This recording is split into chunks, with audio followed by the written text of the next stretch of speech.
Good evening and welcome to the Bobby Moore Stand. Here we are. It's our last live show of this season. Our first season, actually. The seasonis horribilis, as the great former Queen would say. The last game finished, as we know, Ipswich won West Ham 3 yesterday, a game that Chris went to. We'll talk about that later. And we finished above Europa League champions, Spurs, and the enormous pricks, Man United, as well as Wolves, actually. And tonight, we were going to try something out, but we're not going to now. We're going to try it. I won't even tell you what it was because that'd just be miserable. But there'll be a new feature in live shows as of next season, or as of when we start doing them over the summer. All right, you'll quite like it. First, a serious message. As you may know, the Bobby Moore Stand is available on TikTok, and one of our TikTok viewers, Niall WHU, he dropped me a message and he said he's been going through all sorts of problems. He's just had an eye operation, and he's had lots of mental health issues after that as well. And this was after his dad had a heart attack. His dad, Steve, and that was back in 2021, and he's struggled to work since. Right, so this has been something that's going on. It's plagued him for the last couple of years. But both big West Ham fans. They watch the channel and takes their mind off stuff. But anyway, Niall and Steve, thanks for watching. Glad you enjoy the shows, and hope you catch a break sometime soon. Hope your situation improves. Yeah, absolutely. Yeah. So Chris, you've gone from YouTube virgin to experienced co-host within the space of a season. How you found it?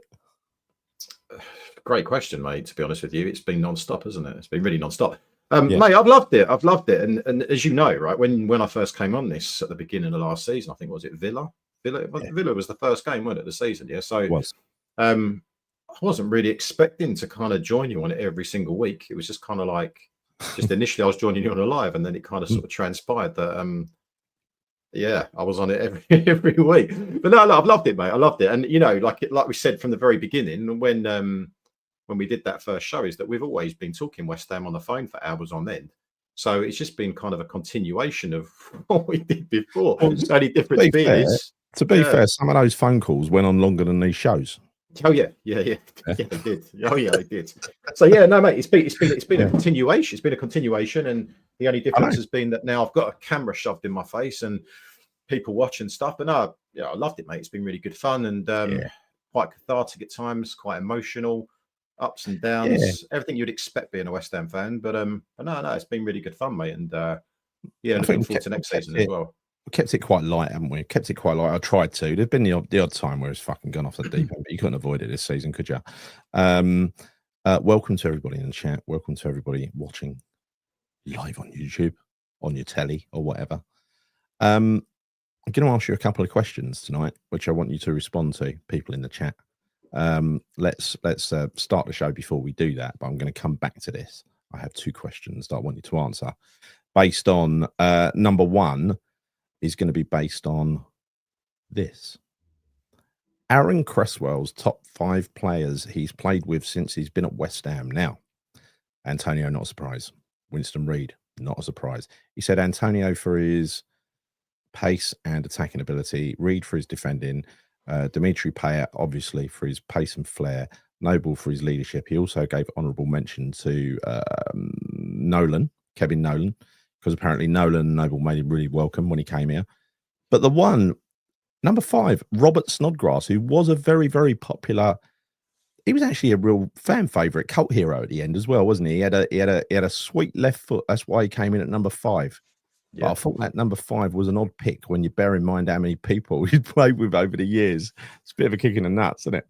Well, I wonder what the criteria is, though, that he's basically, coming up with that top 5. Is it based on friendships? Is it based on pure ability? I mean, what is it? What is it based on exactly? Based on what he said was a sweet left foot, and he would appreciate a left foot because he's got a left foot himself, right? Like most of us have. Yeah. I've got a very sweet left foot as well, Chris, because I'm left-footed, and I think when you're left-footed, Chris, you're in this little niche group of highly talented people who can craft the ball into the top left-hand corner to go and stuff like that. You feel it, you feel the ball, unlike the right footers. That's what I'm saying. Gary, there is only one way of proving this, and this is by filming you live playing football, and then we can all then we can all kind of ascertain the level of ability that you have in that it's not one magical left foot you speak of. It's a wand, Chris. It's a wand. It performs tricks. Yeah, but you know what? I think with Snodgrass, he did have a fantastic left foot, but he could not whip a ball in, couldn't he? With a bit of bend as well. He really did. He was very much underrated. But that being said, I wouldn't necessarily put him down in the top 5 based on 11 years that Cresswell's had at West Ham. I mean, we've had a lot of players. You'd have to think long and hard. But even if I did, I don't think that Snodgrass would come into my mind. He won't probably come into the top 10, maybe not in the top 15. No, 11 years. So it's quite a surprising one, which is why I'm asking you the question. What's that based off? Is that based off of, maybe who he got on well with on the pitch and off the pitch? I mean, I don't know. It's a weird one, isn't it? You will remember that he was bought as Payet's replacement. Oh yeah, and what a wonderful replacement he was. And he barely featured for quite a long time. So much so that Ross, my son, bought me a West Ham shirt and got Snodgrass put across the back of it for a laugh, and never got worn that shirt. But I really warmed to Snodgrass. He's just very, very hardworking, honest pro, the kind of guy that we used to appreciate over West Ham, and we did appreciate him. Yeah, he was a throwback, wasn't he? He was the sort of player you can imagine did very well in the 90s. He would be sort of permanent fixture in your team in the 90s. But he went out on loan, didn't he? And then he came back, and I think, wasn't it Sullivan that slated him? And it was like, why would he come back to West Ham? It was. But then he obviously did. He done a decent job. Sorry to interrupt you, but urgent announcement. Martin also is a left-footed genius, because we're like in a club. We're in a little club, a left-footed club. You know what I mean? Know what I'm saying? Oh, right. Heard enough, mate. Heard enough. I want to see the evidence. I want to see the proof of this nonsense. So here's your task number 1, people in the chat. Tell me, it used the same period as as Aaron Cresswell. So from 2014, say the season before we moved, or the season up from the last season at the Bowling. No, the season before that, wasn't it? Yeah, that was when Bilic came in. So it's the last Allardyce season, wasn't it? Yes, Allardyce signed him, didn't he? Yeah. The very final Allardyce season up till now. Who are your top 5 players in that period? That's a bloody long period.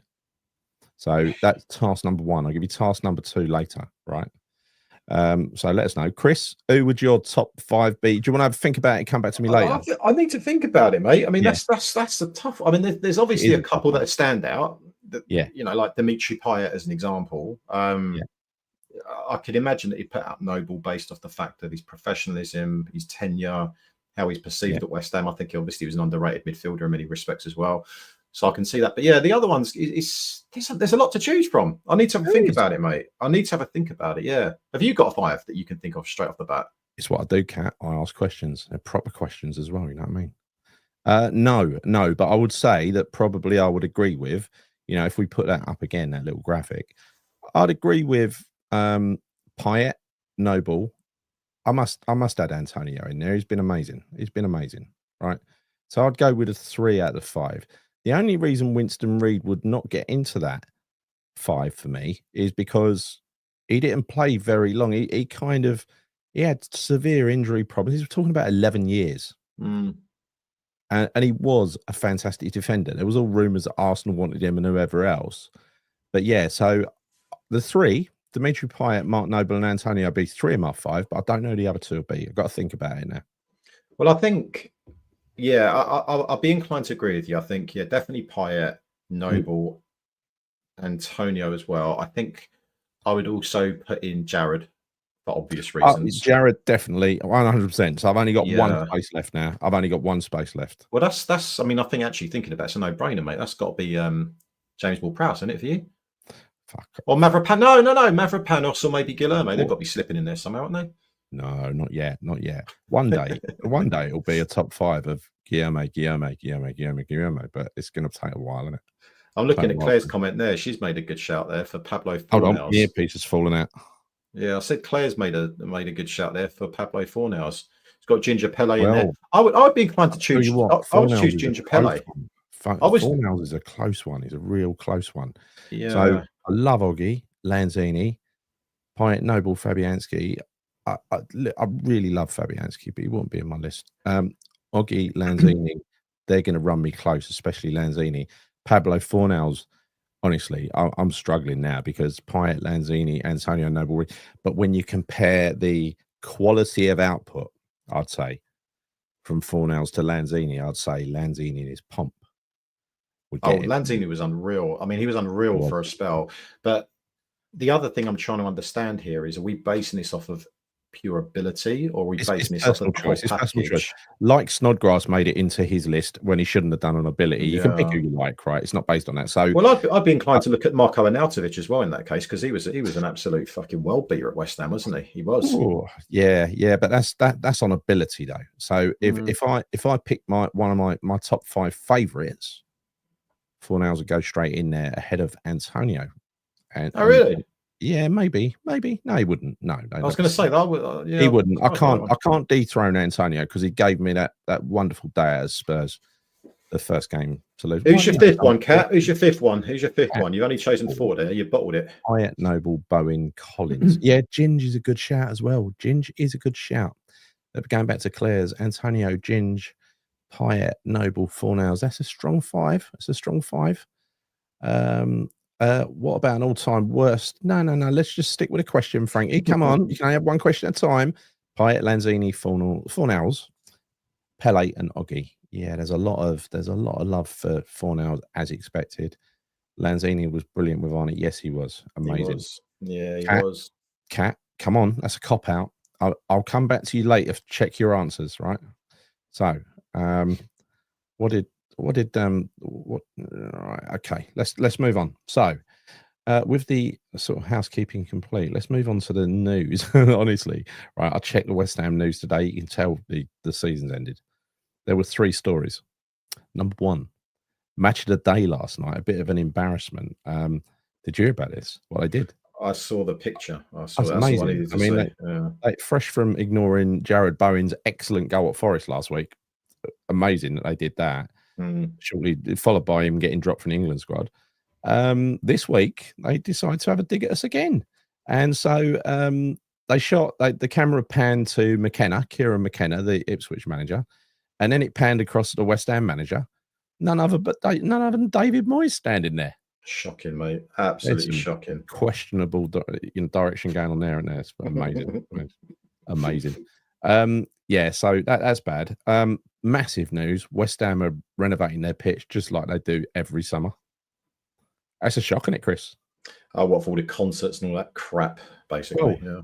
This is the thing that really surprised me and pissed me off, actually. I started to think that British Athletics had started to use the Commonwealth Stadium in Birmingham rather than, put added load onto the Olympic Stadium, right? And yeah, apparently they haven't. You know what they've done this year, British Athletics? They're making them convert it into athletics format for a 1-day event. 1 day. Wow. A 1-day event in July. How pathetic is that? Are they just trying to get a payoff or something?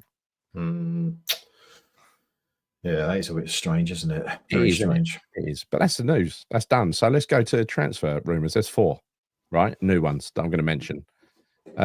Fabrizio Bruno, 13 to 15 million, centre back from Serie A in Brazil, Flamengo, physical, defending, aerial strength, composure on the ball, quite highly decorated, but most people are in Brazil, to be honest. They have about 15 cap competitions, don't they? Then you got this one I really like, Adamola Lookman. Do you remember him? The guy that missed a penalty for Fulham, and I do remember him. Yeah. Star of Europa League the other night. And he won, didn't he? He won the Europa League for who? Yeah. Was it Roma? I can't remember. It was Atalanta. Atalanta, was it? Yeah. 25 to 30 million, apparently. 25 to 30 million. Mate, is he not? Wait a minute. Is he not a winger, Gal? I'm sure he plays on the wing. He's a little striker, isn't he? Adamola Lookman. I thought he played. Oh no, he's a winger straight forward. Winger straight forward is described. We've got enough of those winger straight forwards. Let's just get us forward. I love a winger straight forward, don't you? No, not at the moment. I don't think we need one. I don't think we're desperate for a winger straight forward unless we got rid of the likes of Bowen, for instance, right? But we don't need anyone who can come. Is he left or right? What is he? I don't know. I need to double check. But for me, no, definitely not. I'm not fancying Lookman. I mean, look, he's turned up for a few games here or there, and he's done well in Serie A. But that doesn't necessarily mean he didn't do well in the Premier League, did he? And I'm pretty sure. Did he not have? Was he not at Everton and also Fulham? I'm sure he was at both of them. You have to double check. I don't know on if that he one. was at Everton, was he? He was definitely at Fulham because he missed that penalty. It was hilarious. Yeah, he tried to do the old Panenka, didn't he? Over, I think was it Fabianski? It might have been. I can't remember, but yeah, he tried to mug us off, but he made himself mugged off by doing that, didn't he? He's a left winger, so he's perfect for us, right? He's perfect for us. You changed your mind now, haven't you? Well, no, I haven't, because we've still got. Why do we need left winger for? Well, because Somerville can only be fit like for 10 minutes a season. Yeah, hold up a minute. He's got a couple of months now to get himself fit. In fact, he's had like since bloody January, right, when he got injured. So he'll be all right. That's not a position. Let's be honest, Gal. That's not a position where we can afford to fork out £30 million for a player. No. Absolutely not. I'd be really annoyed about that. I want to see us spending that kind of money on a position where it's really, really is essential for us, i.e., midfield, defence, or up front. You know, if we haven't got as much money as they say we have, then why the hell would we be spending out 30 million on Lookman on the left wing? Nah. He's really tiny, and he'd make a perfect set, wouldn't he, if we got that geezer from Lille, that Angel Gomez. Yeah, but we've already got Somerville, mate. I don't understand. He's tiny. Really little players. Let's get really little players. Oh no, I don't see that, Rue Miguel. Where'd you hear that one from? Where? Hold on, I'll find my source in a minute. The next one is this will be a surprise. Free, Ryan Sessegnon. Left winger, left back. Yeah, the Fulham ex Spurs Fulham player. Yeah? Yes. Well, and age 25, only 25 on a free transfer, so that it couldn't be too bad, I guess. Significant injuries though he's had. He has, yeah. Well, in that case, that kind of tallies up quite well to make me think that there's probably some truth in that one. An injured player on a free transfer, that's got West Ham written all over it. Love an injured player, don't we? And then we do. Finally, Maxime Esteve, 6'4", French centre back, can communicate with Todibo from Burnley. 10 to 12 million estimated. Young, promising defender, ball playing ability. But is he good in the air? Because that's what you want from your 6'4" defender, isn't it? Well, you would expect. If he's not, then what the bloody hell is he doing? No. Well, no. I mean, look, aerially dominant, for instance, that is not what Todibo is, and it's not really what Kilman is either. Mavropanos is. But I would imagine that he is, because presumably he's been a permanent fixture in the Burnley team this season. Yeah. Yes. Well, okay, I don't know. Well, but I know he's in the Burnley team. Yeah. He must be, if we're being linked with him, because we're not going to sign one of their second string players that didn't get into their squad or their first 11, shall I say? But secondly, they conceded like 16 goals this season. So I would imagine he's a player of the season, Chris. Oh, well, there you go then.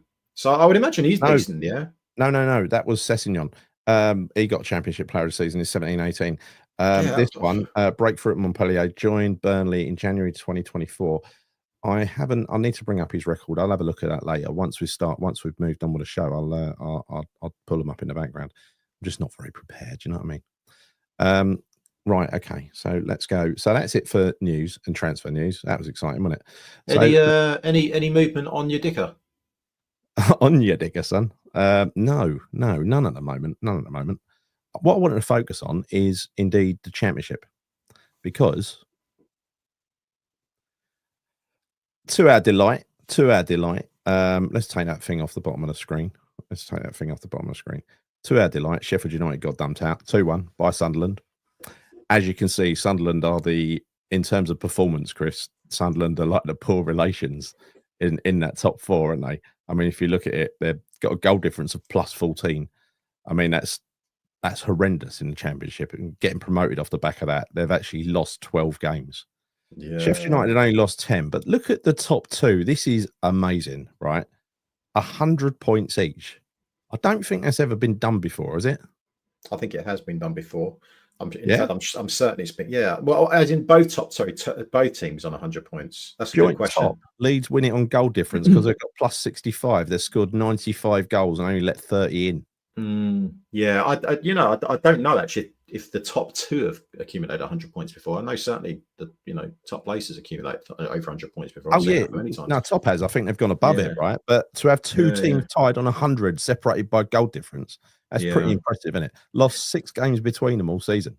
But right, I hear what you're saying, because if you look at that, you think, well, Leeds and Burnley are kind of, I don't know, they're kind of poles apart when you look at the likes of, say, Sunderland, for example, when you look at the points difference. But let's not forget when we got promoted, mate, when we got promoted through the playoffs, we were nowhere near that either, right? I'm not saying, I mean, it wasn't that big a difference. Yeah, exactly. So, but my point being though is that doesn't really mean anything at this moment in time, because there's going to be a huge turnaround in players for most of those teams that have been promoted. So I would imagine that usually, and this does tend to happen, it's usually the team that finishes first or second that gets relegated anyway, and quite frequently the team that goes up by the playoffs it ends up staying up. I mean, that has happened many times. So I guess we'll see how that plays out, but. Yeah. Sunderland, I don't know. I mean, I watched a bit of their game the other day. They've got a couple of good players in there, but I don't know. I don't know if they're really that equipped. An ex-kid of ours, aren't they? I can't remember his name. I think we sold a couple, one or two of our youths, didn't we? Yeah, we did. I'm trying to think of your name. There was a couple of players. In 46 matches, conceding only 16 goals. Like Steve, it's amazing, isn't it? It's amazing, incredible, and it only lost 2 games all season and still come second. Fuck me. Which going back to your transfer news would make you wonder why on earth Burnley would be willing to let go of their best centre half, because he would have been pivotal, in that number 16. So I can't see that one happening. But that is amazing. 16 goals. Wow. Yeah. So Dan's Our Job podcast, catch it on YouTube. I think is it YouTube or just podcast? I think it's on YouTube. 9 teams are in Europe. 3 promoted teams will get 220 million to add on to their form. And 3 other teams have excellent recruitment strategies. West Ham are in the bottom 5 attractive clubs in the league. See, I don't buy that. I never, as you will sort of recognise on this show, I hate it when people talk West Ham down like that, because I think you're sort of proof for yourself. If you want to judge a football club on the number of people who follow the football club, we should be in the top 6 without a shadow of a doubt. And it ain't just about the size of the ground. It's just about the sheer volume of fans. We're a big historic club. All right, we ain't won a lot in comparison to the Giants, but we are one of the best supported sides in the country. There's no way I'm ever going to accept that we are not as attractive as Bournemouth or Brighton or someone like that. I'm just not going to accept it. I can't square that circle. We're in London as well. I get what you mean. I think, if there are teams that compete in European competitions, then I can understand why players may want to go to those teams instead of coming to West Ham initially. I can, because it's European football. Anyone wants to test themselves out in the Premier League and wants to, test themselves out in Europe's elite, they're going to want to join any team that's playing in those competitions. So if we're not, sadly, that does put us on the back foot a little bit, Gal. It does. It does. But if you're, say, for instance, Forest got into, what did they get into? Europa in the end, didn't they? Or did they get Europa League. But say a team are in the Conference League or the Europa League, because the Europa League has not got as much prestige now as it did previously, because the Champions League teams don't go down into it. You don't have to play the likes of Seville and Lyon and Frankfurt anymore, because they stay in the Champions League and just get knocked out like they should, right? Yeah. Everyone's entitled to their opinion. So I will, What are you saying? What are you saying, Gal? What are you saying? Spurs had an easy ride. Is that what you're saying, mate? I did have an easy ride because they played fucking, what were their name called? Blint? Odo Glint. Yeah, I know. When was our? I mean, we played teams like that in like the early rounds of the knockout stages or the group stage, didn't we? Like those crappy teams. Now you've got crappy teams getting through to the semi-final. The other side, Man United had a relatively crappy team to play against as well, didn't they? It was Bilbao, wasn't it? Mate, like you only need to look at the last game of the season. Spurs got tonked. Was it 4-1 yesterday? Yeah. To realise how bad. I mean, honestly, like how bad that European competition was. That a team like Spurs that finished 17th in the league, getting tonked 4-1 and won a European competition against a team that finished 16th. It's embarrassing, really. It's actually embarrassing for that competition. It is. I think we won. I think we won the Conference League when it was more valuable, because you had Europa League teams falling into it. We were in the Europa League when it was more valuable than last week, because what they've done is basically won. They started calling the Fairs Cup and that was around where City Fairs had been held. That's where the name of that cup come from. Ridiculous. And they renamed that the UEFA Cup and then the Europa League. but it still counts. The Fairs Cup counts as a Europa League, like the original European Cup that had 16 teams in it counts as a Champions League, believe it or not. Yeah. You know, so it's a weird old thing just because it's the same trophy, I suppose. But we are massive, and I'm not just saying that. I think we are, and I do think in my mind, I think of West Ham as a little bit special. Not as we're not one of the giants, but we're the next tier down. We're the next tier down with Villa and Everton and people like that. Yeah, I don't even question that, because you only need to go. Honestly, you only need to go to an away game and watch West Ham play to realise how special a club we are and how special our fans are. Yeah. I honestly, every away game I ever go to, it's just stand out. I was really jealous. I was really jealous of yesterday of you going up there. I woke up in the morning. You know, I didn't want to go, right? And then I woke up in the morning thinking, I really want to go because I like Ipswich away. It was a nice sunny day. But I sat there and watched a game with my Sunday dinner on my lap, and it was a nice kick about in the sun, wasn't it? And listening to the songs like Lanzini and everything's brilliant. 10 more years for Fabianski. Everything came out. Everything. I mean, honestly, we were singing Masuaku songs. We were singing Christian Daly songs. We were singing. Honestly, every song you could possibly think of. We got Payet, wasn't it? We got Payet. Dimitri. That was funny. Yeah, that was funny. That was. Yeah, there was a few people like, what? And I was like, I'm singing it. I don't care. It's hilarious. You just think that, you know. Some geezer on Twitter said that's really disrespectful to count players. Fuck off. Right. Richard Dodds. Sorry, Gary, forgot to send the videos. That's unacceptable, Doddsy. But luckily, Chris was there. Did you get your mate out of Nick? That's what I want to know. So I just saw your Twitter video earlier. He was on the way to collect someone. So when are we going to find the when are we going to find the verdict in the Paqueta case? I thought it was resuming like 2 weeks ago. But then it didn't seem to, did it? So who knows? Who knows? Yeah, just on the subject of Paqueta, just real quick, yeah. So I saw something yesterday when I got home, and there was a picture, I think, and it was of all of the players, you know, going up to the West Ham fans towards the end of the game, obviously clapping, taking all the accolades and everything else, and obviously the players that are leaving, obviously getting a special reception and stuff. And they had one particular picture where Paqueta wasn't with that group, and he was basically about 15, 20 yards behind them, just standing there on his own. So well, he's obviously not staying at West Ham or some. Now that may well be the case, but it's also a load of BS, because if you look at that video that I put on the vlog earlier on today, you'll realise that we were all singing for Paqueta, and he was right at the front. Yeah. So you know, this is what annoys me so much about how people try and spin certain things. Right, you'll get one picture and say, "Oh look, he ain't part of that group. He's already down tools. He's gone. He's left. Whatever." What a load of nonsense. He was right at the front with all the players for most of it. It was probably when they were walking away that I didn't see it, you know, and it just makes you realise how the media can be so toxic with little bits of news that they put out there. 100%, 100%. True, you know, prime example. Randy's checking me live, and Randy, I resent you for that, because I should be able to just come out with a sweeping statement without you checking my facts. Yeah, you're right. You should, mate. With your knowledge, mate, you know, the oracle of West Ham, you should know these things. Yeah. Unacceptable. Well, I sort of assumed it, but I just mate, you know, when you look back on, you know, our Europa League campaign as well, and you know, just trying to basically call out Spurs here about how easy that competition was for them. Let's not forget there were times when we were looking at getting Barcelona, weren't we? I can remember that was big on that, because they were in the competition.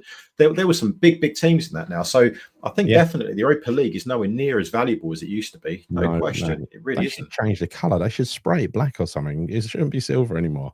It should be like the another version of it. They should have changed it with a plastic UEFA Cup.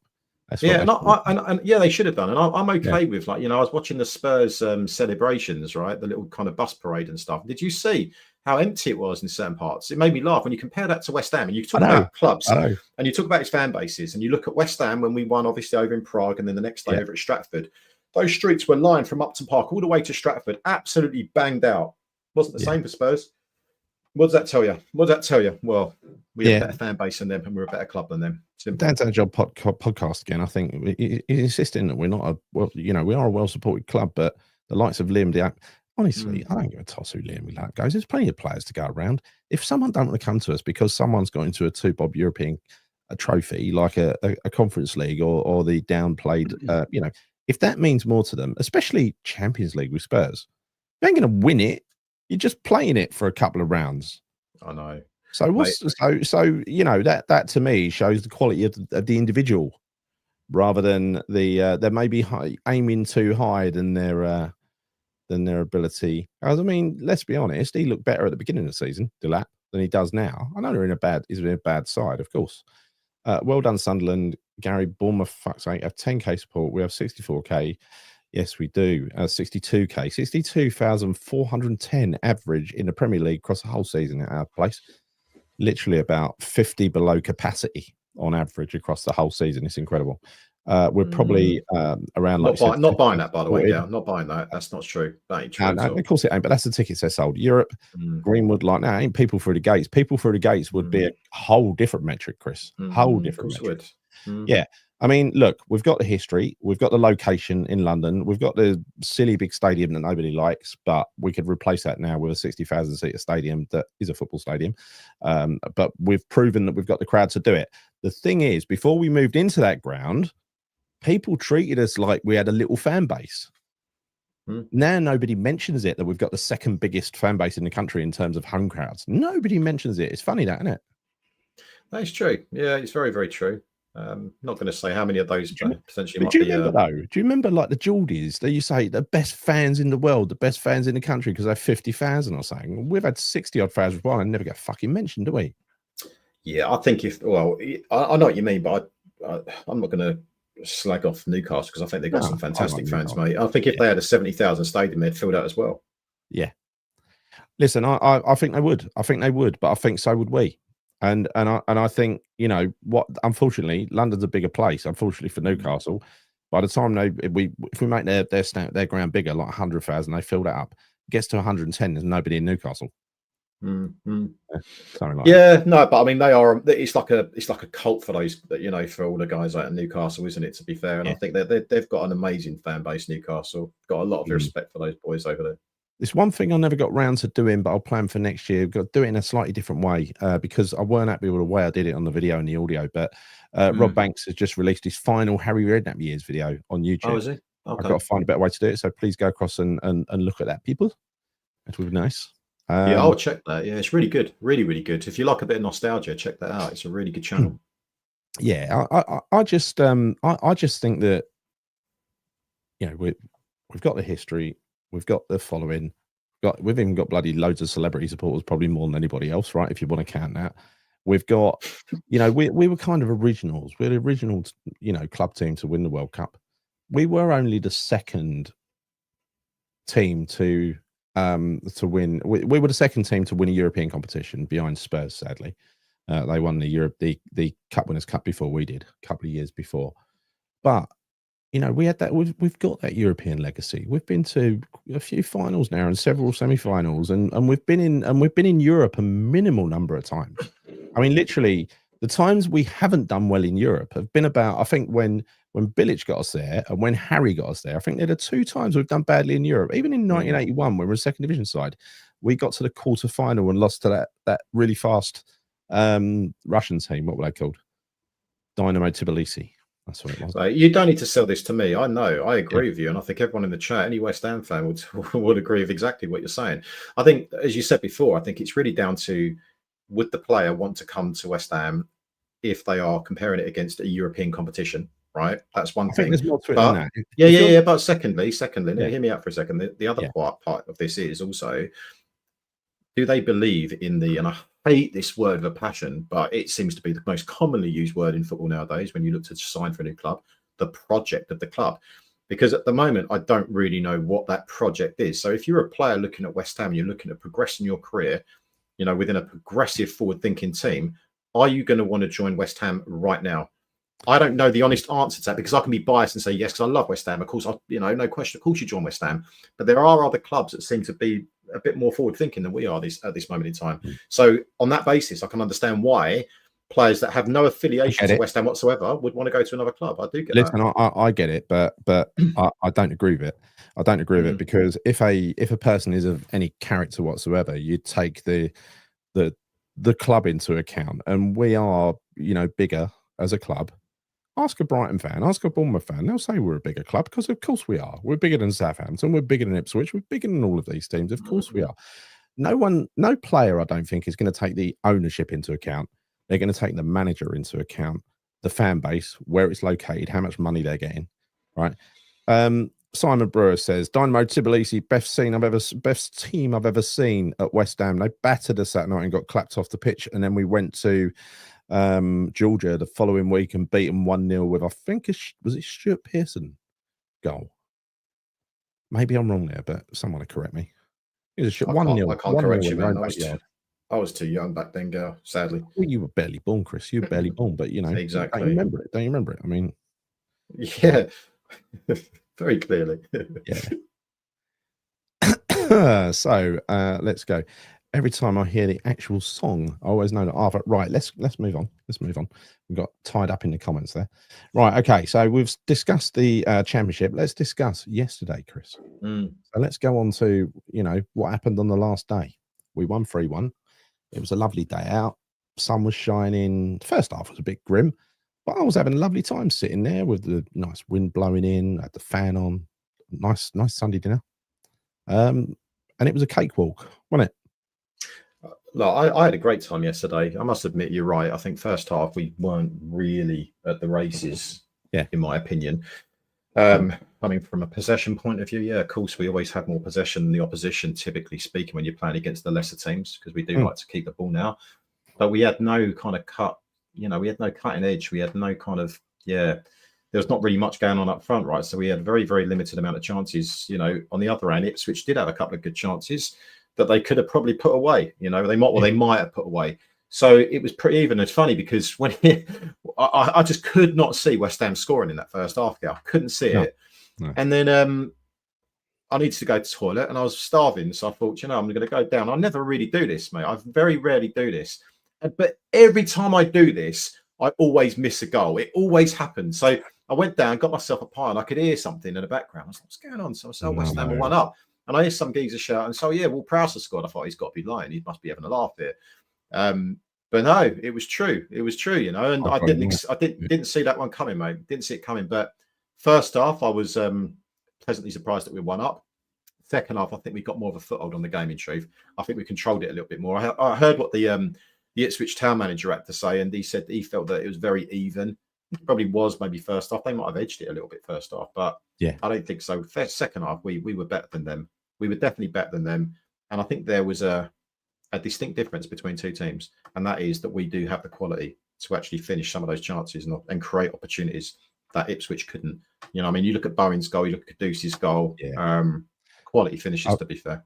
They were. I thought it was 3 real high quality goals. I mean, the first one, the little back heel to Ward Prowse, who put it away, lovely, didn't he? Real fuck up by the defender, let's be honest. Todibo fucked up a few times in that first half as well. He looked really lapsed. He was at fault for the equaliser for sure. I don't know what sort of defending you call that, but it weren't. And then Bowen, that was just Bowen. I was just sitting there. I said, who was next to him? It was Reese, I think. I said, he usually scores when he cuts in from the left. Boom, goal, 2-1. And then a good goal from Caduce, but that was a weird one because if you watch the defender, he kind of stepped out of the way. So you kind of thought at first glance that he curved it around the defender. He didn't. The defender moved to the left and he curled it straight into the corner. Yeah, it looked better. It looked better at first glance when I was watching it from the stands. But when I watched it back, I must admit, it's almost as if that weren't in the corner. It weren't in the corner by any stretch of the imagination. But I think the thing that kind of, I'd say, annoyed me a little bit. But when I see West Ham score a goal, Gav, West Ham player scores a goal, I want to see him celebrate. Caduce's celebration was just so kind of he just stood there, didn't he? And I was like, come on, man. Yeah. Celebrate your fucking goal. I didn't like that. Look happy. Yeah, that does annoy me a little bit. You look at Bowen's celebration versus Caduce's celebration. Essentially, Caduce's goal is the winner, right? That basically closes the game. But it's just it was just kind of he just stood there, finished there you go. That's what I can do. Yeah, thanks a lot, mate. We should have showed that a bit more regularly for us. I'll put his sulky walk back to the centre circle on the thumbnail. Have a look. Fucking miserable. But that's the way he's played all year. Razor. Yeah, it's all about greed for some players, Razor, probably the vast majority of them. But the fact is, unless you pay someone the going rate, they're not going to come anyway. So say you're getting offered the going rate to go and play for Bournemouth, or the going rate maybe even slightly more to play for us. Bournemouth are in Europe, which I don't know whether they are or not, but say they are. No, they finished 9th. Did they get into the Conference League? I don't know. But hypothetically, right? They're in say they're in the Europa League. we've finished down the table, but you got West Ham and Bournemouth, both prepared to pay the same transfer fee. You're going to get slightly more wages from us because, of course, you are. That's the way it works. What club are you going to go to? Are you asking me, or you just? Well, I'm just saying a footballer who, when it's not based on money, it's based on I can get the same there or there. Are you really going to go down to Bournemouth, or are you going to go to London? It's going to be London every time, isn't it? Mate, well, when you look at the players, typically the likes of Brighton or Bournemouth actually do sign. They're typically players that we haven't really heard of, right? Yeah. Because they're very good in terms of their recruitment, their strategy. So, yeah, I think some of those players that they're signing, it's not so much that they even have a choice of West Ham or Bournemouth. It's because West Ham typically aren't in the races for them. We sign in other players that really we don't want to be going after. We've made so many mistakes over the years doing, right? So I think if there was a toss-up, then absolutely, I would agree with you. I think West Ham is for sure, the number one choice out of some of those picks. But mate, it comes down to a lot of things, Gar. Money, and the last comment was right. It does come down to money massively. Of course it does. Of course it does. And agents and the influence agents have on the players as well, all that sort of stuff. It does. It does. Listen, I'm not going to get the show on a downer tonight and start talking about Sullivan. We'll save that for another day. But there is going to be another question where he might come up. Don't take that as me wanting Sullivan in, because I want Sullivan out. I want him out. I want him gone. And Brady and his kids, the lot of them. But I don't want to talk about him every fucking time we have a show. I'd rather do something structured, a sort of campaign. And I think that's something that we need to do with a bit of, we need to be a bit more joined up, the people that are thinking of doing it. So we underachieved for the size of our club. Sullivan out. Yes. I said Sullivan and Brady, I'm already paying double, mate. Yep. They were laughing. Ooh, good blokes. Ooh, I don't know. To finish 14th was a surprise. It was a real surprise, a massive surprise. I'm going to show you something now that might intrigue you a little bit. And this is my next slide. You see how much prep I've put into this show today, Chris? No, I'm extremely impressed by this. I know. But as you know, we've had two managers this season. And they're both very different. They're both very different in their own way. And up until a couple of weeks ago, many people were saying Potter was worse than Lopetegui. So let's have a look at the actual stats. How do they stack up? Lopetegui versus Potter. Season 24-25. So we've got Julian Lopetegui. He was in charge for 20 games. Graham Potter in charge for 18 games. All right. Now, when you look at what they won, Lopetegui won 6, Potter won 5. When they both drew 5, they both lost 9. Lopetegui let in a damn sight more goals. So if you look at the conceded per game, my own stats, my own acronym, 1.95, nearly 2 goals per game conceded by Lopetegui, 1.27 conceded by Potter. Goals scored per game, 1.20 by Lopetegui, 1.22 by Potter. When you look at the win rate, obviously you have more games, so it's slightly higher. 30% win rate for Lopetegui, a 28% win rate. There's like not a fag paper between them in these stats, to be honest, other than that one, the goals per game. Absolutely. And the goals conceded as well. Yeah, points per game, 1.15 versus 1.11. Again, it's over 20 games rather than over 18. If you'd had it over 18, probably would have been the same. Very similar performance, with the one difference of Lopetegui let a damn sight more goals in and we got thumped more often. Also, with Potter, remember, and I'm going to try and do this off the top of my head because I haven't got it in front of me, right? He's had no Somerville for the whole time he's been here, other than the first half against Villa in the FA Cup. So Premier League, he's had no Somerville at all. He's had no Antonio at all. He had no Bowen for January, the whole of January. He had Cresswell was injured for about 3 weeks just after he'd come into the team and played really well. Soufal went missing for about 3 weeks. Same applied. And Fulkrug has been available for 9 games, of which he's spent 6 on the bench and 3 starts. Right. And he got given he obviously either bought or got given sold a pup in Evan Ferguson, who's a complete waste of space.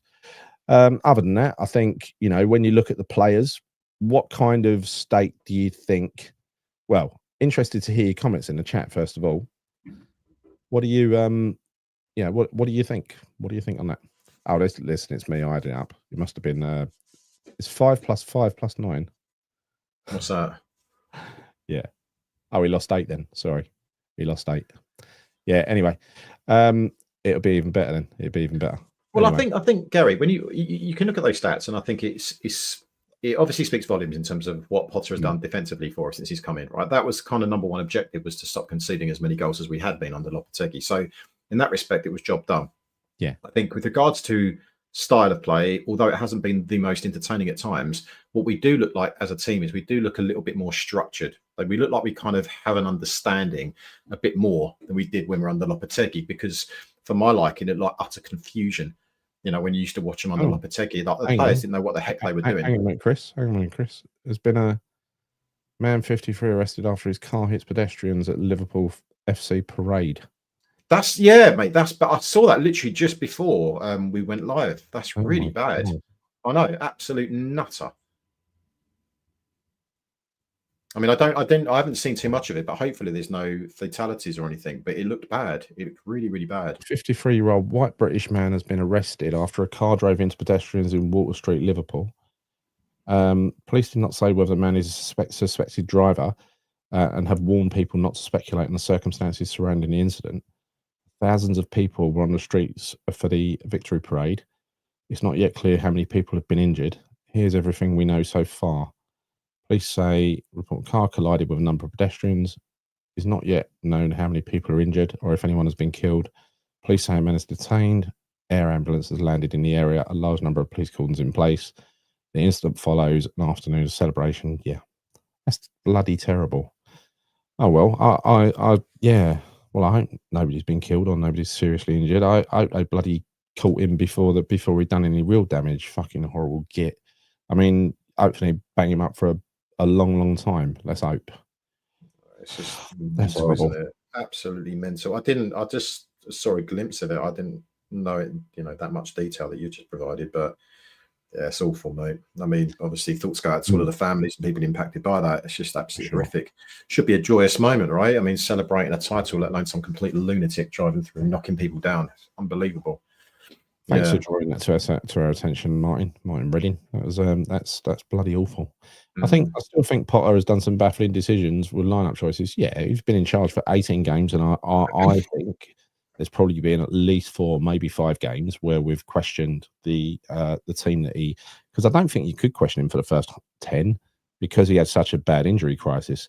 I think all of the criticism has come in the last maybe the first 8. Of my exaggeration. So I think all of the criticism has come in the last 10 games, maybe last 8 games. He's made some weird ones, Gal. Come on. He's made some very weird decisions. I can't get away from that, particularly in the midfield area. I can never understand why you'd want to pair one of the slowest midfields together against teams that are much more dynamic and faster than us in the middle of the park. That, for me, doesn't make any sense. I don't think it does say they're both crap, Simon. It says they both achieved about the same, only Potter had an injury crisis and let in fewer goals. That's what I took from it. A massive injury. He had no Antonio the whole time he's there. No Somerville. Literally no striker. No Bowen for a month. Right? No Fulkrug for half of the time for 9 of the games. No Cresswell for about 3 weeks. And no Soufal for about a month, I think it was. Right? That is the injury crisis he had in 18 games. But he also he added to that himself, though, Gal. He did add that to in the sense of, why bring in Ferguson? Why bring in Ferguson if he's not fit? Again, we don't know. We don't know the circumstances around that. It's pure speculation saying that he chose to bring him in and he really wanted him because. Well, come on, Gal. You might be right. You might be right. But then again, it might have been the only choice that Sullivan give him. You fucking take it or leave it, mate. It was the last day of the season, wasn't it? Last day of the transfer window. Yeah, maybe. But I would imagine that he would have had a huge impact in getting him into the club because he was his ex-player. So he would have known him. And if he didn't want him, he could have completely vetoed that decision and said, no, I don't want him. But he did, and he went with it. And I don't really understand that because he never had a look in, really, did he? I just don't understand, right? I don't understand the fury. I understand a bit of something pisses you off a little bit. But the raw fury at someone who's done all right, really, in the scheme of things, he ain't set the world alight. But he inherited a team who were on their arse, not playing for each other. He's inherited fucking Kudus, who still didn't play, did he? Alvarez only made a couple of appearances, didn't he? Paqueta's been in and out. It's just been... Yeah. Don't forget as well, he was brave enough to put Skulls in to make his debut, put him back in yesterday as well. That is more than Lopetegui or Moyes done for the youth system. Yeah, no. Look, yes, and you're right. I think I think the word I would use is that he inherited a dysfunctional squad. That's Yes. what he inherited. So, and that obviously factors in injuries and everything else. But yeah, I think it was a tough time to take over West Ham because I think the chemistry of the team, it was all over, it was shot to pieces. It really was. So it wasn't easy. I don't think, would I say that he's done a good job? No, I think he's done an average job in my opinion. Yeah. But he has had a tough hand, and that's being fair to. I mean, he has. I think he has. He's had a tough gig in terms of coming in and trying to manage that squad of players and try and get the best out of it. I think he hasn't helped himself at times in terms of his decision making, his selections, and so on and so forth. But I think overall, I think you have to give him the benefit of the doubt. And I do think that I know a lot of people say, no, we need to get rid of him now, so we go into a new season, we can start afresh and everything else. I disagree. I think we need to stick with Potter for the time being. I know it might be a bit of a gamble. Of course, it's a gamble, but it's a gamble even if we bring someone else in. And who would that someone else be? Would that someone else be better? Yeah. And would that someone else be better than Potter? That's the thing. And if you look at Sullivan and his record of managers and the quality of managers he brings in, it's like, why would you do that now? I think it would be crazy to do that unless like Potter had a disastrous spell, second half of the season at West Ham and lost more than he won and just barely scored any goals. There was nothing there at all to talk about. But I think that there is something, and I think you've got to give him some time.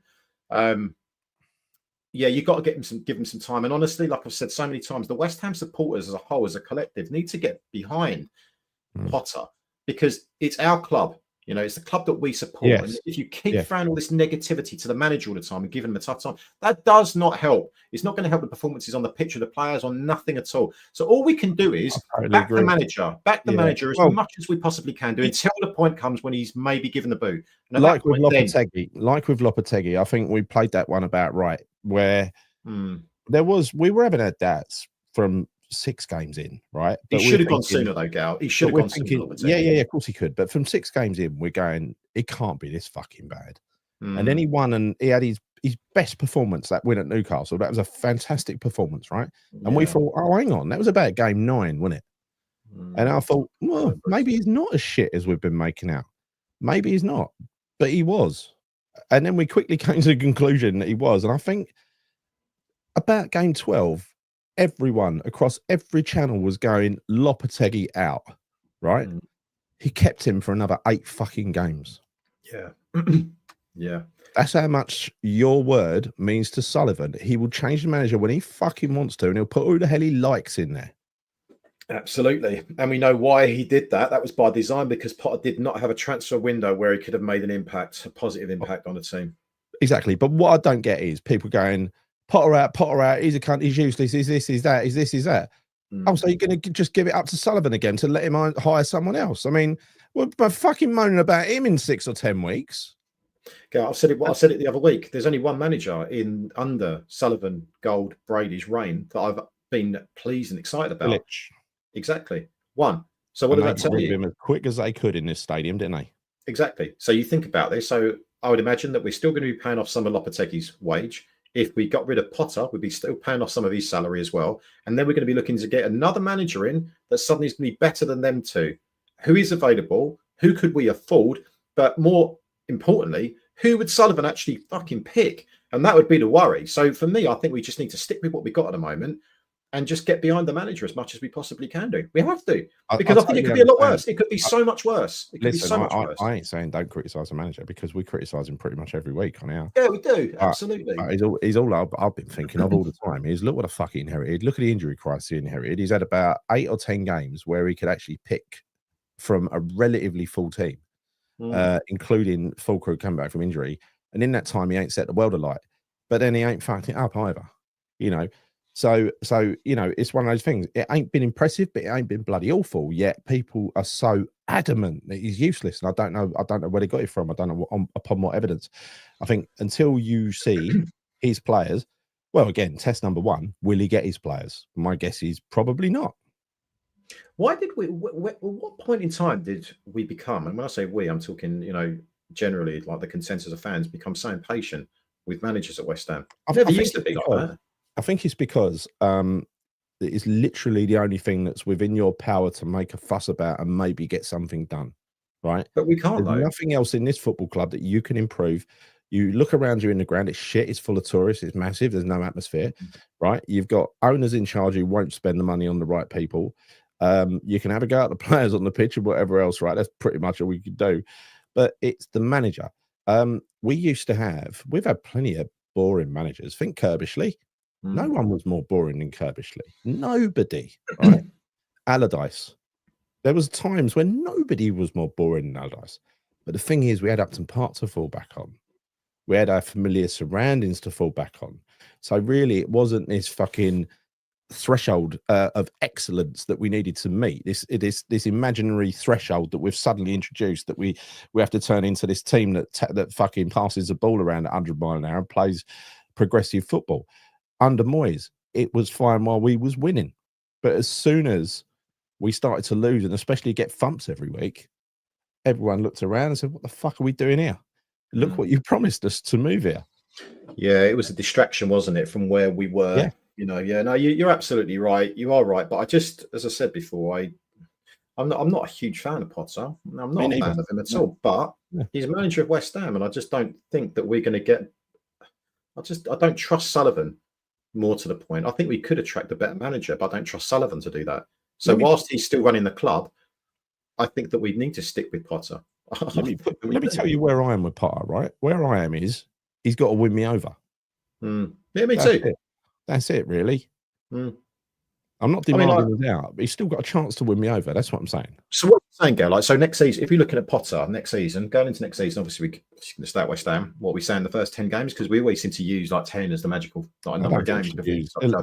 Like with Lopetegui, you can't use an arbitrary number like that, right? You can't do it, because game 9, I'm sure it was game 9 or 10 when he beat Newcastle, and then we had to give him another couple of games. We'd all set 10 as imagine a bit, and then it would change. You'd win a couple, and then it would change, wouldn't it? Again, but but also let's not forget here, Potter's in a really difficult situation because his squad is now going to be absolutely decimated. This is a massive rebuild, so the patience now. So I'm worried about Potter in a way, because it might not work out for him in the first 10 games. He might go really bad because he's got to gel a whole new team in place again, because it is going to be a massive load of new players that we're going to need to bring in, loads of players going out. We can't expect instant results. You can't expect it. You know, look at when Forest went up and they just brought in a shit ton of players. They nearly got relegated. You know, they stayed up by the skin of their teeth. What I'm saying is they stayed up by the skin of their teeth. Look at second season round. Look at what they've done this season. They've had a great year, got into European football. So I do still think that next year, our expectations of West Ham, we need to be realistic. I don't think our expectations of this year were realistic whatsoever. They weren't. You know, most of us were saying, myself included, oh yeah, you know what, we've won the window, we're going to finish in the top 8, we're going to get European football again. But looking back, mug for saying that. We all kind of felt like that. I think the overall consensus of the fan base said that. But I think going into next season, we need to be realistic and think, right, you know what? Let's look what Potter's got here. He's got a job on his hands. He's got a rebuild. He's got to rebuild a squad. He's got a tough time with a flipping owner that doesn't want to stick his hands in his pockets. That is not easy. That is not going to be an easy task. And it doesn't matter what manager you bring into the club, as long as Sullivan's there and he's not putting his hand in his pocket, well, it's going to be a difficult ride for any manager coming into West Ham. So stick with what you got. He's already integrated himself into the club. So let's just hope. Let's just hope that we can bring him back. But again, I think next year, my expectations, honestly, I do not expect West Ham to be finishing anywhere higher than 10th. No way. No way. I'm going to set question 2 in a minute, right, for all of you. So, Trodge, let's hear some common sense from Trodge to start with. So, Trodge, you can see the plan of Potter. Lopetegui, nobody knew. No, they didn't. We didn't have a fucking clue what he was doing, did we? We tried to dissect it every week and we couldn't. It was impossible. I mean, his fullbacks were no, there was no fullbacks. There was like 2 centre halves. There was a flipping midfield trying to split the 2 centre halves. It was all over the shop by himself. It was like 9 players up the pitch. I've never seen anything like it. Absolute chaos. And another bit of truth from Trodge, the truth teller. Potter basically wants a team of possession footballers all passing to each other. Yes. He's like, yes. I think that's basically what he does. It's basically it, yeah. And if he can bring in players that can do that, then, well, if he can, that's the thing. Potter was set up to fail. See, I believe he was set up to fail. Absolutely set up to fail. And that's why he was brought in so late in the window. And why they made such a fuss about Tim Steidten, who's now being recruited by Barcelona, funny enough. He was shit, wasn't he? Right? You know, because as he proved with us, he can find players and get deals done. He can. and he'll carry on doing that as well. He can't do much else, but that's what he's good at. Well, they wanted him out big time so that they could start flogging off his players. But unfortunately for Sully, some of those players have actually started to come good. They were slagging off Todibo. He's had a few dodgy games, but he had a few fucking good ones as well. He looks like a half-decent player, so they've stopped having a go at him. Fulkrug, the German, now he's a bit of a fan's favourite. They stopped having a go at him, right? The crowd singing his name. As for Guilherme, how dare he come on and look like he's got bags of pace and people be excited to see him come on from the bench? That's exactly, we've got to see how this pans out. I think I've got a feeling they're still determined to sell Guilherme, I hope that I get to write the last decision, the final say on it, because all the nonsense is going around at the moment about having no money. It is nonsense. It is nonsense. I don't care what configuration of numbers Sean puts together.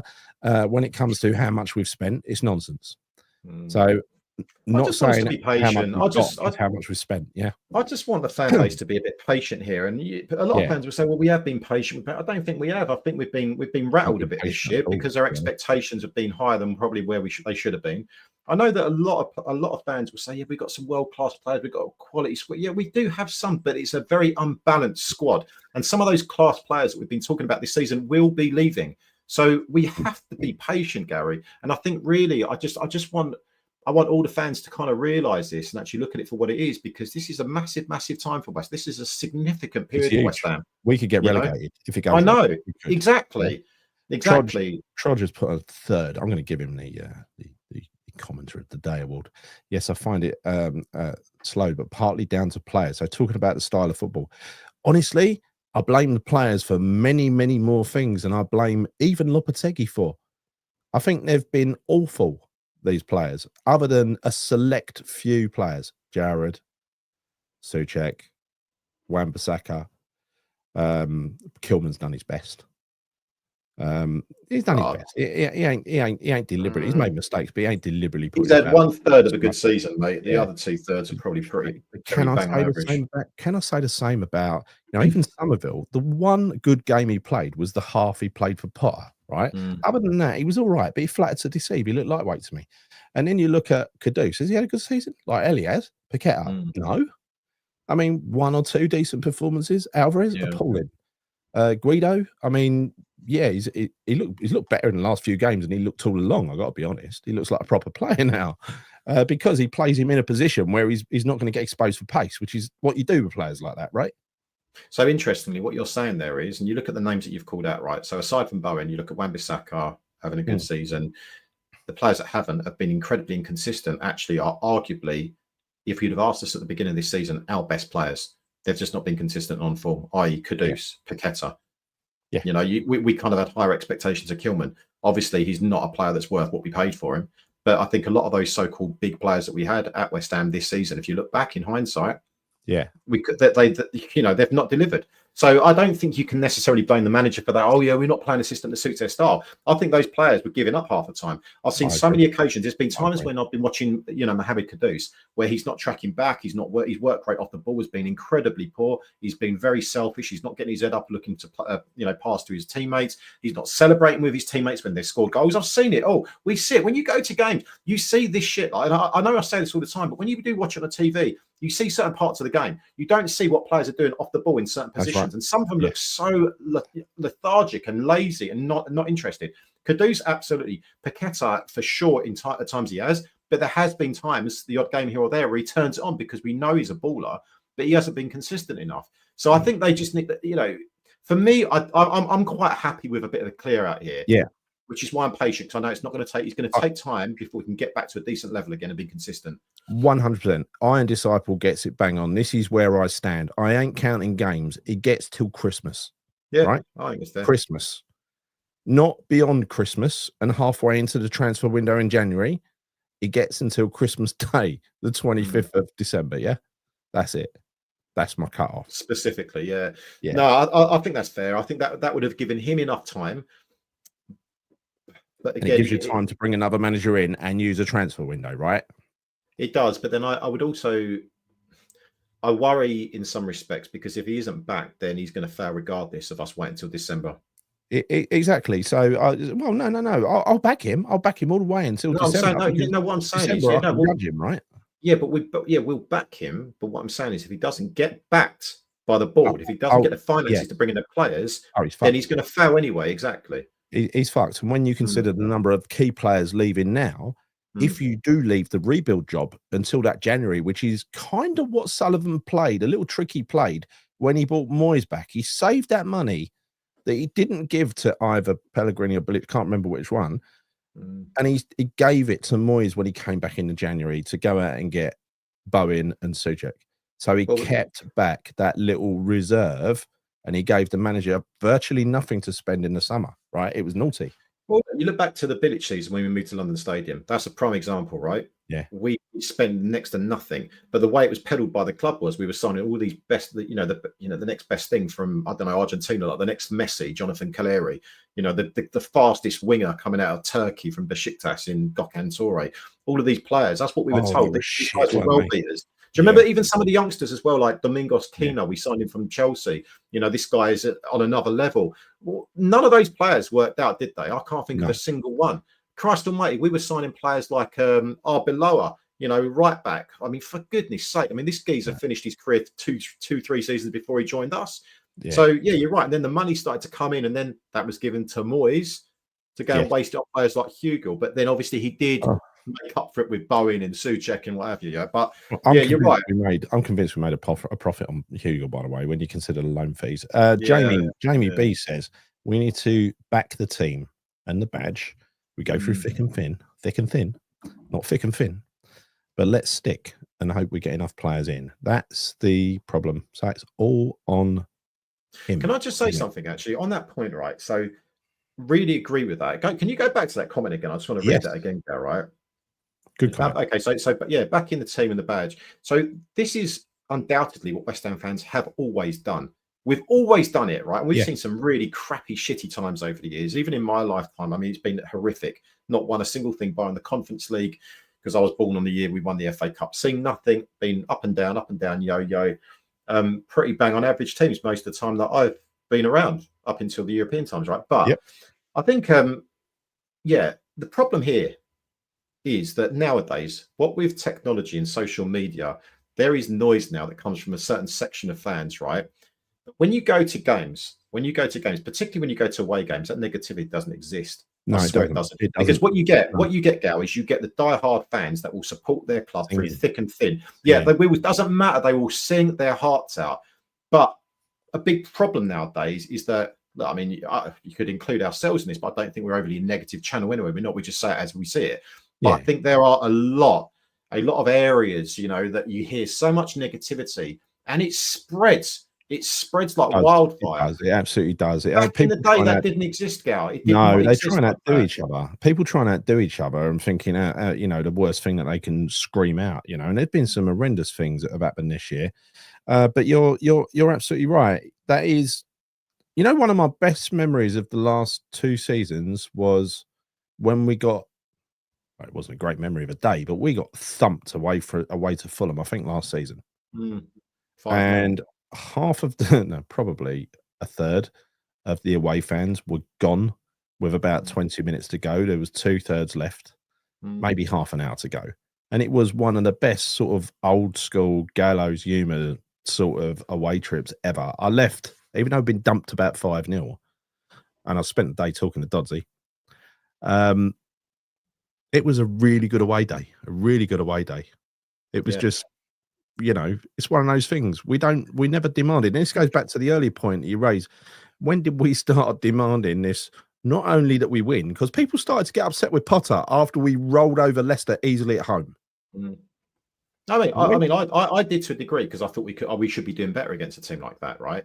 But you're right. Just going back to one of your points there, Gal. So you go to away games, right, and you speak to fans and you see what you feel the atmosphere there. Versus, okay, so my away record has been fucking horrid.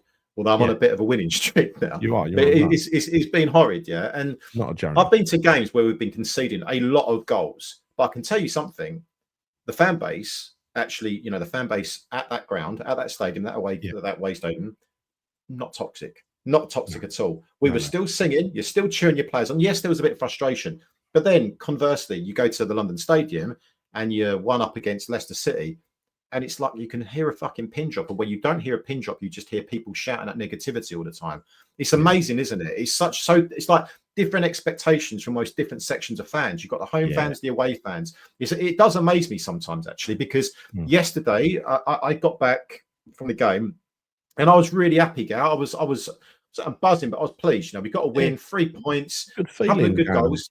Traveling and winning. Couple of good goals, you know, some good talking with a lot of the West Ham fans there, you know, some good conversations. But if you had a good day out, and I got back and I started watching some stuff online and looking some posts on Instagram or what have you, and I was like, Jesus Christ, there's more negativity again, right? We've won a game, last game of the season, I know, and people still unhappy. So I don't really get that. Like, you know, we know this season is a write-off, but we've won the last game of the season. What more do you want? Like, did you want us to go out there and smash Leicester like 7-0 or something? Yeah, of course you've won it, but it's not realistic. You know, we've won a game. You probably wouldn't, even if you probably wouldn't, because you go like 3-0 up and then just put your feet up anyway, wouldn't you? Yeah, but this is what I'm saying. I don't really get it. And it's funny because you kind of do. And I know I keep saying, oh, you have to go to games to understand it. Look, I'm not saying that, you know, we're all West Ham fans. We all support the club. No one's a bigger or better West Ham fan if you do go to games or if you don't go to games. But all I'm saying is you do get a feel for what actually is really going on amongst the fans when you do go to away games. You definitely do. It's like poles apart from sitting in the home end. It's so different, mate. So different. This is a really important point from Trudge, because it's Italian football is all based around technical defending and trying to stop you conceding goals, and they can understand really advanced sort of tactics around defending, around man-to-man marking and everything. They're brought up that way. Why do we not? We got a Bonner, it was a huge success. Why do we not shop in the Italian league more often for Italian defenders? Don't know, mate. I don't know. I mean, we've been linked with quite a few over the years, haven't we? We have. Yeah. Sorry, I just got to pin this comment. Yeah, just a cat, right? So unfair, Chris, because I'm a hardcore fan. I can't go to many away games, so I'm stuck with fans. Yeah, like this is the thing. Look, me and Gary don't go to loads of away games either. We don't. We don't. So I go to home usually, and it's been crap in that ground, Cat. I mean, it's been crap in the home ground. I just hope that next year.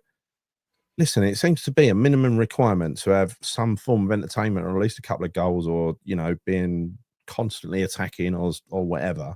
I think we'll only be let off when we're playing against one of the top sides.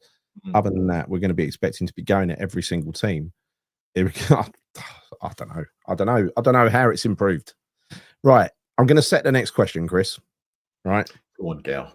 The next question is this for you all in the chat. Last question of the show, of the season, in fact. And that is, give me in one sentence, either or all three, your hope, your expectation, or your dread. Keep it short. Yeah. Hope, expectation, or dread for next season. Well, answers in the chat, please. And I'll answer it now, obviously. And I think for me, my hope is that Potter gets backed and he's able to bring in the types of players that he needs to bring in so we can judge him fairly. Okay, that's my hope.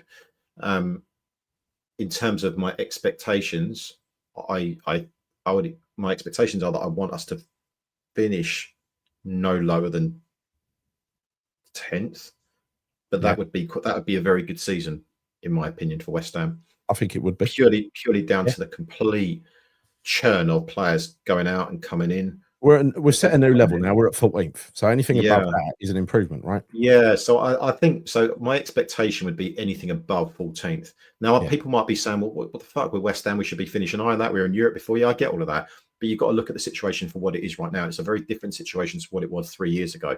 You know, it was the players are older, players are leaving, got to bring new players in, new managers, so many things going on here. So I would want to finish higher. I'd say around about anything from 12 and above would be a better season for West Ham. Of course, it'd be better season. I'll be fine with that. Yeah. So my hope is we play a brand of football as well that I am generally satisfied with. I know I'm not going to be entertained every week, but I'm satisfied with, right? I can see an identity there. Something that's not dreadfully negative. Exactly. Yeah, exactly that. So that would be my hopes and my expectations. And obviously, in terms of what I dread and what I fear the most, well, it's the dreaded R word, isn't it? And I think a lot of that will be off the back of whether or not the board actually back Potter. And if they don't, then we could be in real danger of being relegated, because you showed that table before the teams being promoted. I mean, I fear Burnley and Leeds, because I think both of those teams will stay up, actually, Gail. I do. I think they will stay. I know typically that's not the case. Yeah. But Burnley conceded 16 goals. 16 goals, right? So if you build from the back and defensively you're sound, I think they've got a good base to move forward with. Fucking by their defenders, then they'll go down. And Leeds United have got a good squad as well, Gary. They've got a very good squad. So they've got money as well. They've got money. So Burnley, they're both American owned. It's a better Leeds than what the league in the Premier League a few years back as well. So that would be my thing. This is something that's missing from our fan base at the moment in general. We've got far too serious and a bit fucking angry. Where's our sense of humour gone? Eamon says West Ham fans have the best sense of humour out of the rest. We do. And you see that away from home. You absolutely do. You occasionally see it at home, but not very often. Nowhere near. Used to be hilarious going down to Upton Park, right? There was some fucking funny stuff down there. Yeah. You know. So where's it gone? Where's that gone? So my hope would be pretty much the same as you. My hope would be, it's an expectation as well, that he gets backed and he is allowed to bring in the players that he wants in a timely manner, largely, not all, but largely ahead of that US tour, so that he can take them on tour and start to get them connected. Yeah. So that's my hope. My expectation is that Potter hits the ground running, or at least within a few games, and we're playing a kind of football that is, I'm not going to say, I'm not expecting us to turn into fucking prime Barcelona, but like you, I just want something that's attacking. We go after teams at home. I want to see an end of this sitting back and play and being afraid of the likes of Brentford, the likes of Crystal Palace. No. You don't play for a draw at home to Crystal Palace. No.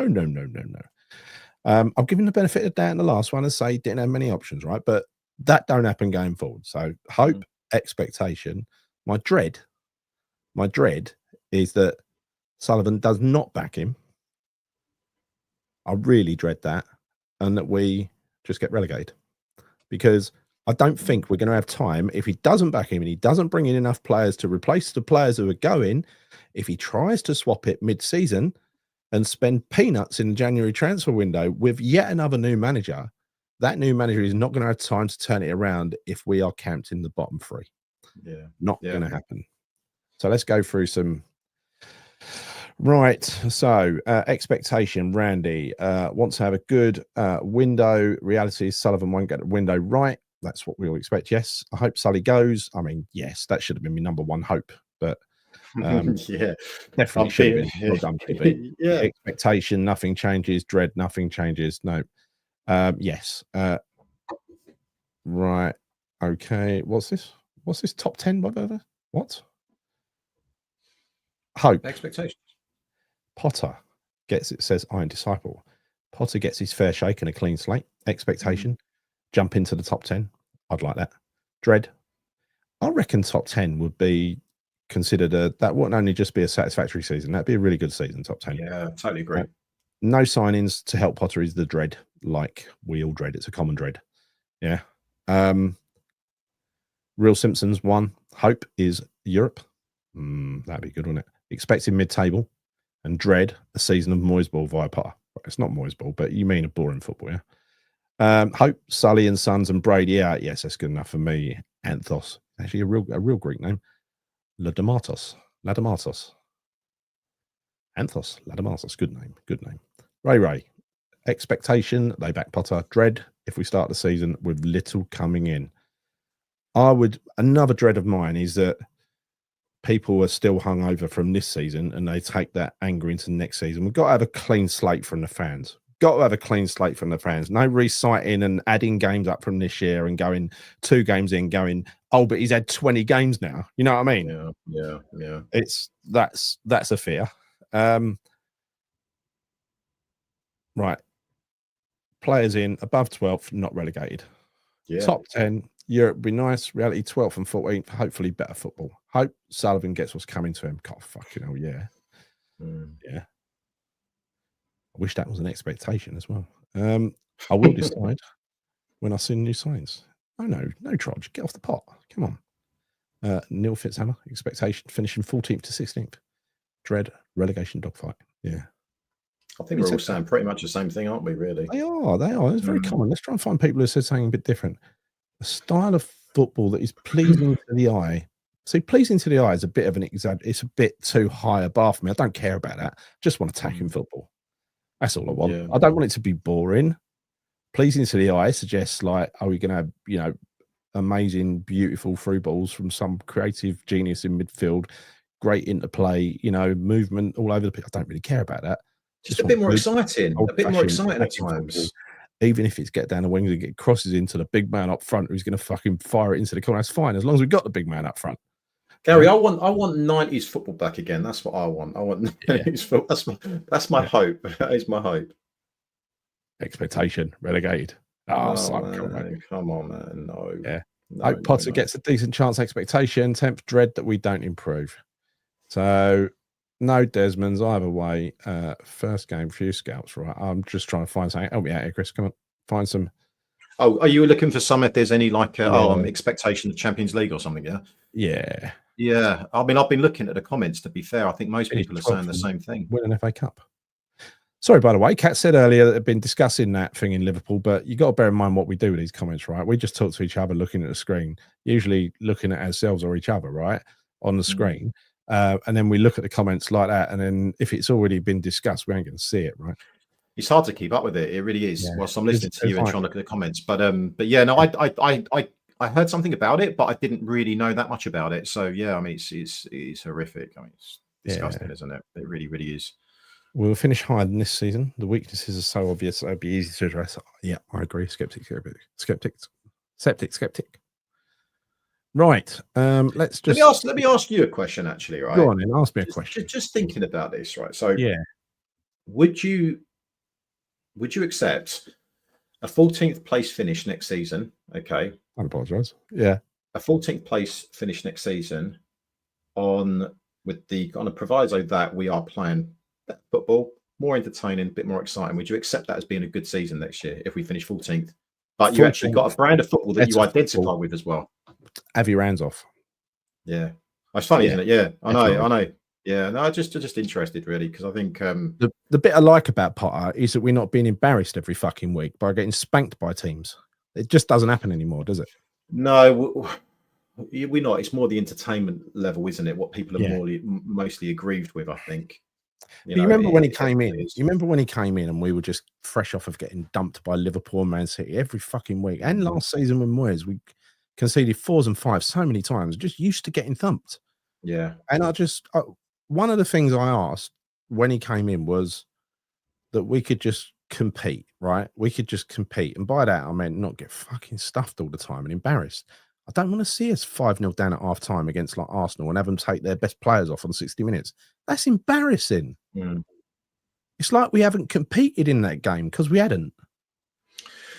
Yeah, I mean, I get what you're saying, but I don't know. I just competing. I don't have to. Would I call that competing, not conceding? Because I think you can play boring football and stick 9 men behind the ball, and not conceding goals. Yeah. You can do that, but I don't necessarily call that competing. I just call that basically backs to the wall, trying to fucking defend for your lives. But it's changed a little bit, Chris. It's changed a little bit. The football has changed in the since after the Bournemouth game. The Bournemouth game was the last really terrible performance where we passed it round slowly at the back, and when we got past the halfway line, we were still passing it slowly. Yeah. Since the Bournemouth game, that has not happened. We've been keeping it very safe in the first half, to be fair. But then you remember David Moyes, he was quite successful. And then like what he used to do is wait until the 70th minute to win a game. That's what he used to do every bloody week, wasn't it? Right. If it was a draw. What Potter seems to do is tie down the first half and try to stay in the game and not concede. I don't completely agree with that either, but I'm just saying it's half a game. The second, I think we make it go after him a little bit. Yeah, but I think Potter makes it harder on himself with his team selection at times, because you talk about, okay, let's say for instance you contain the threat in the first half, you defend, and then hopefully in the second half you go for a team a little bit more, you attack a little bit more. Yeah. But it doesn't really work for me when you play a really slow midfield that we have been doing under Potter so many times. We could have played someone in there with a little bit more pace, a little bit more energy about them, a little bit more dynamism about them. But he doesn't do that, and I can't for the life of me understand why he would still pick that trio of Rodriguez, Souček and JWP. I don't get that, because he's had other options at times. Because Chris, when JWP is forward looking, I can tolerate him. And yesterday in the second half, he was. No, I'm talking about the dynamic of three. Yeah, I know we didn't do that yesterday, I'm talking about playing those three together. Oh, I understand why he might play JWP in certain games, but playing them three together, that's what I don't get. It was a fuck up against Forest last week, right? It was a fuck up against Forest. We ain't letting him off that. Of course it was. Right. And not playing a striker, mate. I mean, again, like, you know, that I don't understand. So you're probably right in what you're saying. So, okay, we play Bowen up front, who's ineffective, and then it gets to the 60th, 70th minute, and then you whack on Fulkrug and try and nick a goal. But I want to see us competing. I want us to see us attacking also in the first half, not just fucking keeping the other team at bay for the first 45, 55, 65 minutes, and then think, oh, you know, now we're going to turn on. Because that don't interest me, mate. Might as well just turn up for the second half, mate. Might as well just turn up for the second half. No, I totally agree. But I do think he's playing whatever system he can with those players. That's my theory. I could be wrong. Kat says we lost 5-0 to Palace. Yeah, and Fulham. And God knows who else. We got thumped all the bloody time. It was demoralising. We're not getting thumped anymore. Well, touch wood, mate. Touch wood, we won't be. Touch wood, we won't be next season. But again, a lot of all of this kind of depends on what Potter's able to bring in and everything else, mate. So let's wait and see. You know that thing that that Randy just said about the Brighton fan? Just recite what that Brighton fan said to Gio when he was on Hammer's chat with him, and it really knocked me socks off, blew me socks off, right? And that was, he said that, what was it, the third season or the start of the fourth season? I can't remember, but it took him 3 years to build that team at Brighton. And he said, we're fine at Brighton to do that. We were patient. We let him do it. You're never going to be that patient at West Ham. And I think he's right about that for a start, right? But that's fair. But then he said, and this is including De Zerbi and all the other managers they've had who have played great football and everything else. He said that last season under Potter, they were finally delivering the football that he'd been building to deliver for those 3 years. And he said it was the most amazing brand of football he's ever seen at Brighton. It was a sweeping statement. That includes De Zerbi. That includes everybody. Yeah. So you can choose to believe that or not, but he kind of knew what he was talking about, this geezer. Well, I mean, you can choose to believe or not, but you know what football's like. It's all about opinions, and it's a subjective thing, right? People come up with their own opinions. So I've not watched that interview, but if it's someone that clearly knows his shit, then yeah, maybe there's some kind of go and look at it. Substance in there. Really, really good interview. I was just sitting there listening to it, thinking, because he didn't like Potter. He don't like him because he walked out on him, and I understand that, right? I understand that. Front foot footballer playing the ball with a purpose, not sideways or backwards. There's a time to play it sideways. You don't want to just play it forward and give the ball away, right? I hate that. Always have done. But you don't want to play it sideways slowly and another one and another one. That drives me mad, drives me insane. And that's the thing, because I don't have anything against possession-based football if you play at a decent pace, but we are too slow playing backwards and sideways backward. And that really winds me up. It's when Ward-Prowse is in the pivot. When he's in the pivot, it slows down to a grinding halt.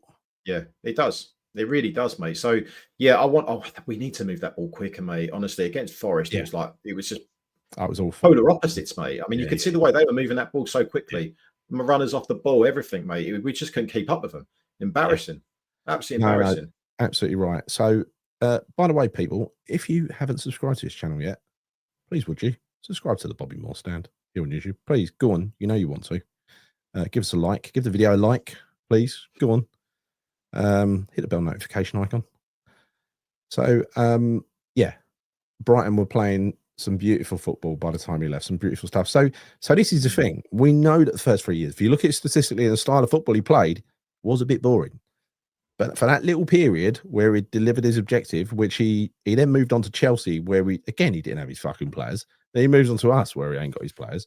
At Brighton, he had his players after those years.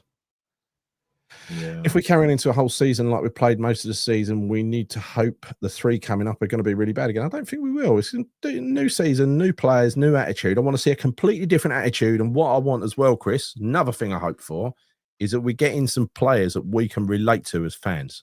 Absolutely. And what I was saying to you the other day about trying to get some players, some British players, well, I say British players, but some players that are coming from the Championship, players that have got something, a point to prove. That's what I want to see at West Ham now. I don't necessarily want to see all these foreign players coming in that just using us as a stepping stone.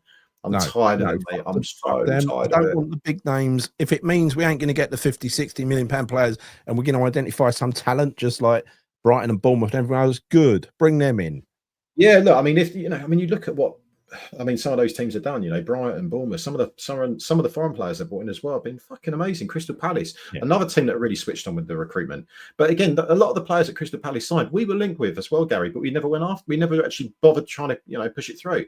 Like Eze, prime example. Adam Wharton, another example. There have been multiple examples of teams where we were strongly linked with players, and they cost maybe 8 to 10 million. Look at James Madison. James Madison. But you say a lot of it was under Moyes. No, Moyes wanted Eze. Moyes wanted Eze, didn't he? Well, we never got him either way, but he chose Palace over us for whatever reason that would have been. Regardless, I think there have been players that have been obviously successful at other clubs that could have with West Ham. Instead of the players that we did sign, Benrahma over Eze, you'd take Eze over Benrahma any day of the week, right? Yes. But you can say, but Madison and players like that we could have signed when he was at Norwich, that's been under Moyes. But you're forgetting one thing, though, Gal. All of this is under the fucking tenure of David Sullivan. And I put a lot of this down and attribute a lot of this down to whether or not he's going to stick his fucking hand in his pocket and invest in the team. And there are times when he just doesn't want to do it, mate. Most of the time he doesn't want to. He just has these kind of spread moments where sometimes he might. I don't think he will, but I think he'll put us in shit street. I got to be honest, but he doesn't care. He does not care. I think that's the one thing that going back is, in terms of my expectations. Yeah, him gone. I'm going to go with that. I'm going to change it and revise it. I just want him done. Honestly, sick to the teeth of that little prick. Go, please. I totally agree. So look, there's a few interesting comments here. We'll call it down in a minute, but. There's no way a fans have given 3 years. No, and I don't think, to be fair, Kat, I don't think Brighton now, because bear in mind where they came from. They came from that Withdean Stadium, shitty old ground. They found themselves in the Premier League with Chris Hughton, who kept them up. But then they wanted to do something better, but they were patient. They could see they were prepared to wait. But now they've been up there in the top half regularly. They wouldn't wait 3 years either. I doubt. I don't know, mate. I don't know. But I think really patient. To kind of summarise all of this, though, look, I'm just glad that the season is over now. Yeah, I'm so glad the season is over with. I feel like a sense of relief now. Actually, I know we knew we weren't going to get relegated, but I just feel like we all need, as you kind of pointed out about 5 minutes ago, I think we need the summer off as a bit of a reset and recharge ourselves a bit for next season, because it's been a tough one for everyone associated with West Ham. So. Yeah, I can't believe I'm saying it. But I'm glad the season's ended. And for a first season on YouTube, Chris, there won't be another one like this. There won't be another one like this, surely. Surely there'll be more than this, Chris. It's lovely when we win and we can talk about good stuff, isn't it? Big Fella 30 says, no more stepping stone players. Agree. Get players that will run through walls to play Premier League football. I'll finish the sentence for West Ham United. Yeah. Absolutely. Players want to be here. Say it all the time, mate. Said it last week, the week before that. Go back to the day of, the Zamoras, the Harewoods, the Rio Cokas, the Mullins, all these players that we brought in for next to nothing, peanuts, that came in and done a great job for West Ham. Had a point to prove. That's what I want to see back at West. Like players like Yossi Benayoun coming in for like 1.5 million from oh man, like that was a great time. Ginger Pele, Danny Gabidon, all those players. Get Pardew in to do the recruitment. He knows that big player. Man, I'll tell you, let's be honest, mate. Name the women is wrong. This wasn't when we had Sullivan, though. Wasn't when we had Sullivan. Yeah. Chris, you're a jinx. Sod off, Ray. I feel like it, mate. I feel like it. He's not a Jonah anymore. He's got a new found 2 out of 2 record, 2 wins in 2. Hey, to be fair, your boy Ross, I mean, he had a pretty bad record. I think we've all got bad records. I had a bad record as well. It was getting bad. I didn't count like you, though. So that's a mug game, Chris. You can't count. That's silly. I just get my Fred's very he's always on about his numbers and stuff. So he's like, you do realise it's like 8, now it's 9, now it's like, I was like, Jesus Christ. I mean, but it's like I say, like this season in particular, I've just felt so numb. But I'm actually, it's like I've got this kind of default mode now where I actually forget. Like honestly, I've forgotten about so many results. If you said to me, "What was the result of that game this season?" I can't actually remember. I've chosen not to remember. I've mastered it to an art now. It's a great thing. It's a great thing. I only look at the last maybe couple of weeks rather than looking back months because it's too painful to think about. It really is. If you look at this season, Gal, right, and I know you talk about rating the players. That means we need to rate the players off of yesterday's performance, right? Yeah. For me, I'll just say off the bat, one standout player, and that was Jared Bowen. I thought he had a fantastic game yesterday. If you look over the course of the season, who would you say are the wins, and who would you say are the big L's out of the squad overall? Don't have to go for all of them, but just like positives. Let's just try and focus on a few I think positives. if you're gonna pick positives out of that first team, it ain't half difficult, It ain't half difficult. Let me just pull up the squad. Let's go through it quickly, right? It's really, really tough because there's so many substandard performers and people who might have been performing in a substandard way because for other reasons, like Paqueta. I mean, I'm pretty sure he's been crap since the betting allegations came to light. I mean, largely for some time, mate. It has been. So look, I mean, let's say we're going to say bye to a lot of players, right? But let's quickly go through his squad. Fabianski, he goes. Good luck, Fabs. He's brilliant. Love watching his interview yesterday. Can you stick it up, Gal, on the screen like the squad? I can. You're so demanding, Chris. Fuck's sake. No. High maintenance, mate. I'm a West Ham fan. You know what I mean? I'm it.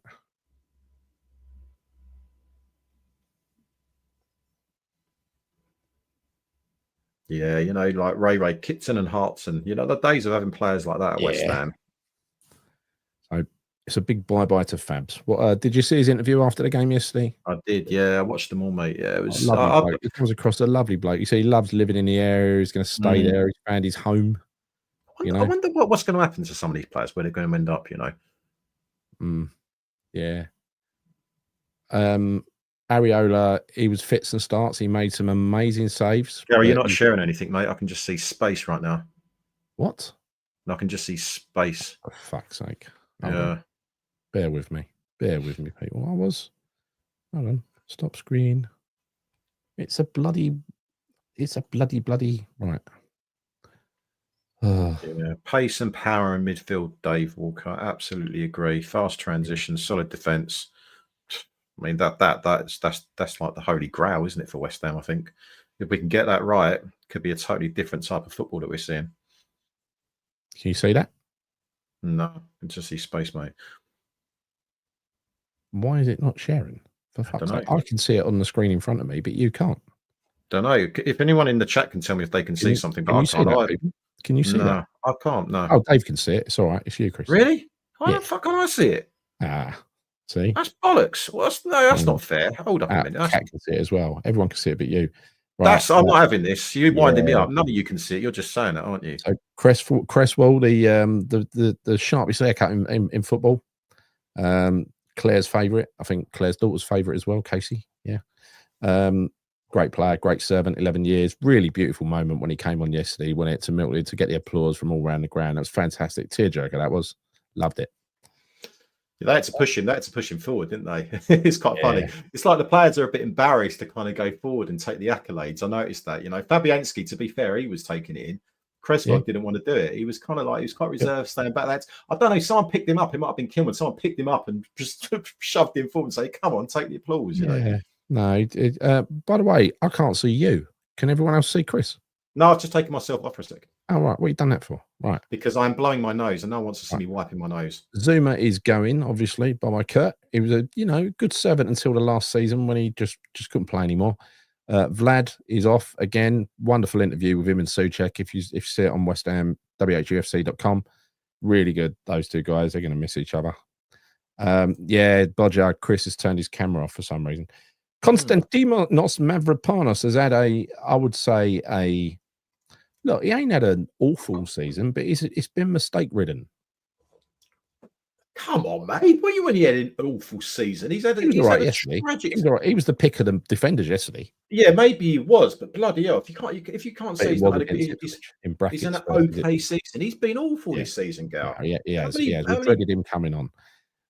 When we're selling for 16-20 million in a few weeks' time. Devo has been, look, he missed half the season to Devo, and even now he ain't fit.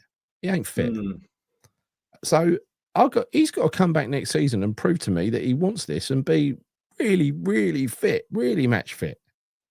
Well, he's come out. He's come out on his Instagram post or whatever it was, and he said, "Look, next season, hopefully he's going to be bang up for that one. He needs to be, and hopefully he can get his fitness up as well, so he can last a full 90 without looking knackered, by the 70th minute." Yeah. I'd say that Kilman had a good half a season. No, I'd say about 2/3 of a season. He was pretty good, and the last third he just fell apart. There was a few bad games that he had, a few very bad games. He was good while Lopetegui was here. He was probably the best player while Lopetegui was here. Egwed don't want to come back. Fuck off, Egwed. First 10 games he was decent. First 10 games he was decent. After that, it was a slow decline. He's been all right the last game. The thing is, the first 10 games kind of set a bar that he was never going to maintain. Yeah, maybe. We didn't really know exactly what we had, though, did we? No. We were kind of, I think, in the first few games, a lot of us were waxing lyrical about him because we thought, Christ, we signed a player here. And then loads of us fans were saying he should be in the England squads as well, weren't we? I can remember that at the beginning of the season. It's funny when you look back now, isn't it? I don't think Tadebo's slow, Dave. I don't think he's slow at all. I think he's unfit. He's not slow. That is supposed to be one of his traits is he's fast. Yeah, and he's good with the ball moving forward. He likes to progress with the ball. He definitely, he was lethargic yesterday. He was lethargic. He was slow in his thought yesterday. Like he couldn't be bothered when he let that. He was responsible for that. Fourth choice centre back. That's one of them. Right. So Wan-Bissaka fucking deserves all the credit in the world for his contribution this year. A few dodgy games under Lopetegui, but when he got into his stride under Potter, he was the best player, most consistent player under Potter. And then Jared eventually got into his stride as well. And they both hit the same sort of standards. Jared had we're not at Jared yet. I'll talk about him in a minute. Emerson's probably going, isn't he? I don't know. I don't know if he's going to go or not, because if he does, well, we've only got Ollie Scholes as a left back, a recognised left back, right? Unless you play AWB there, but I don't think we should. I don't think we should actually. He's actually quite effective. We should revamp something. Number 1, Wan-Bissaka. Number 2, Wan-Bissaka. I can see the screen now. He's suddenly appeared. That's really weird. He's now. It's really weird that, Chris. Really weird that. Yeah, so extremely. It's Carlos Soler, aka D'Artagnan. He is going home. Yeah, he's gone, mate, isn't he? Yeah. Lucas Paquetá could be going home to Brazil, or could be going home to Chigwell, never to be played again. James Ward-Prowse, I think he's probably going to stay. I've got a 50-50 thing about Prowse. Like I said, never ever play him in a pivot. Never ever play him in a pivot. But if you want to play him as a forward-looking player for the odd game, I'm fine with that. Right? I'm worried that Potter really rates Ward-Prowse because he seems to be a bit of a permanent fixture, and that does concern me a little bit. I think you kind of, I don't know, I think you might rate him a bit more than me. Going forward, I think he's all right.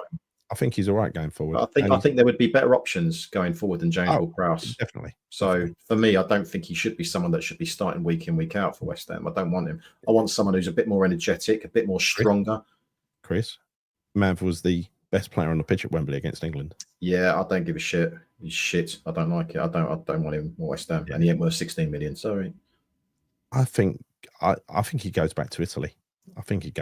What was he doing for their goal? Being bloody awful. That's what he was doing for their goal, Dave. He was going to Italy. Like I said, he was Emerson. He was slow in thought, as in he was slow to react. It don't mean slow. He's not. He's actually really quick, but he don't look fit either. And he treated it like a friendly, and that's what that kind of token effort was. That's all it was, just a token effort. I think for Paquetá, I would like to keep him. Of course, it's Paquetá, but I think if there's any way that he gets off, he leaves us. If he gets convicted, he'd probably have to stay while he does the appeal. See, I don't think that's right. I think if he's found innocent, then I think he owes it to West Ham to stay here. I do, because we've backed that guy. We've backed him. I mean, I suppose I can understand that maybe he would feel that he just needs a complete change of environment because he's, I don't know, for all the negativity that's kind of been around him over the course of the last nearly 2 seasons now. But I think he owes it to West Ham to stick around and give it a really, really, put in a really good season next year, because he's not been half the player he was. And I think it's the least that we should expect from him. Kudus, goodbye.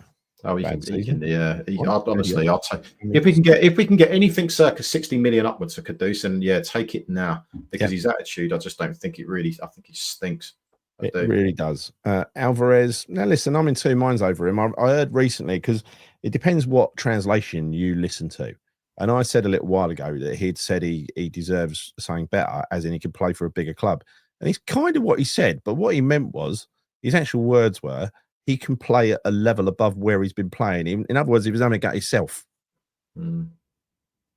Because I like Alvarez, actually. I do. I know he's a bit petulant at times. I know he just makes some stupid decisions, but I still believe that there is a player there. I do, and I would want him to stay. I would. Yeah. I mean, who do we get in to replace him in that holding midfield role? No, I think for that role, it's fine. But obviously, you need a combination in midfield, and that is really important to the Potter system, right? But he has started featuring a little bit more lately. So maybe it was just he had to be fed into the mincing machine, the sausage machine, until he was ready to play in this team in a certain role. He was playing early, but then he started making mistakes, didn't he? Cornet will be coming back and going out on loan again. Guido, pretty sure he'd be bought by a team in Spain. You know, listen, he's a good, honest pro with a lot of football talent, that guy. He's very technical, very, very technical, but he's slow as shit. Well, he's aware. That's the thing, though, because I think also his awareness sometimes is he's got to be questioned, and maybe that's just because he's slow. But he'll have the ball and someone's on his feet straight away. You know, this is my problem. Leon has hit the nail on the head. I don't think he's got the legs for the Premier League. He doesn't. Yeah, he doesn't. He is a bit slow. He can be a bit slow at times. I agree. Yeah. There's a lot of people saying it now. So yeah, he's got to go. I think you need an upgrade. Different league. I think they want him in Germany. I think Dortmund are after him because again, these other leagues are a completely different style of football, right? Some of them will suit him.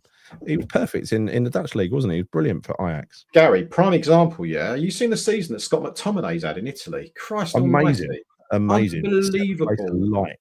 Yeah, I know. Yeah, unbelievable. Player of the year. I think he's their top goal scorer as well. Something stupid like that. Who would have called that? And again, just goes to show to your called it. Yeah, but but just goes to show to your point that some of these players are not necessarily going to be as effective in the Prem as they would be in other leagues. I know. Or they'll be more effective in the Serie A or La Liga or Liga. We've all seen McTominay in the Premier League. He's a reasonable bread and butter footballer, but he don't set the world alight, right? So he wouldn't have done what he's done at Italy. Souček, for me, keep. I love the man. Irvin. What about him? I have no answer.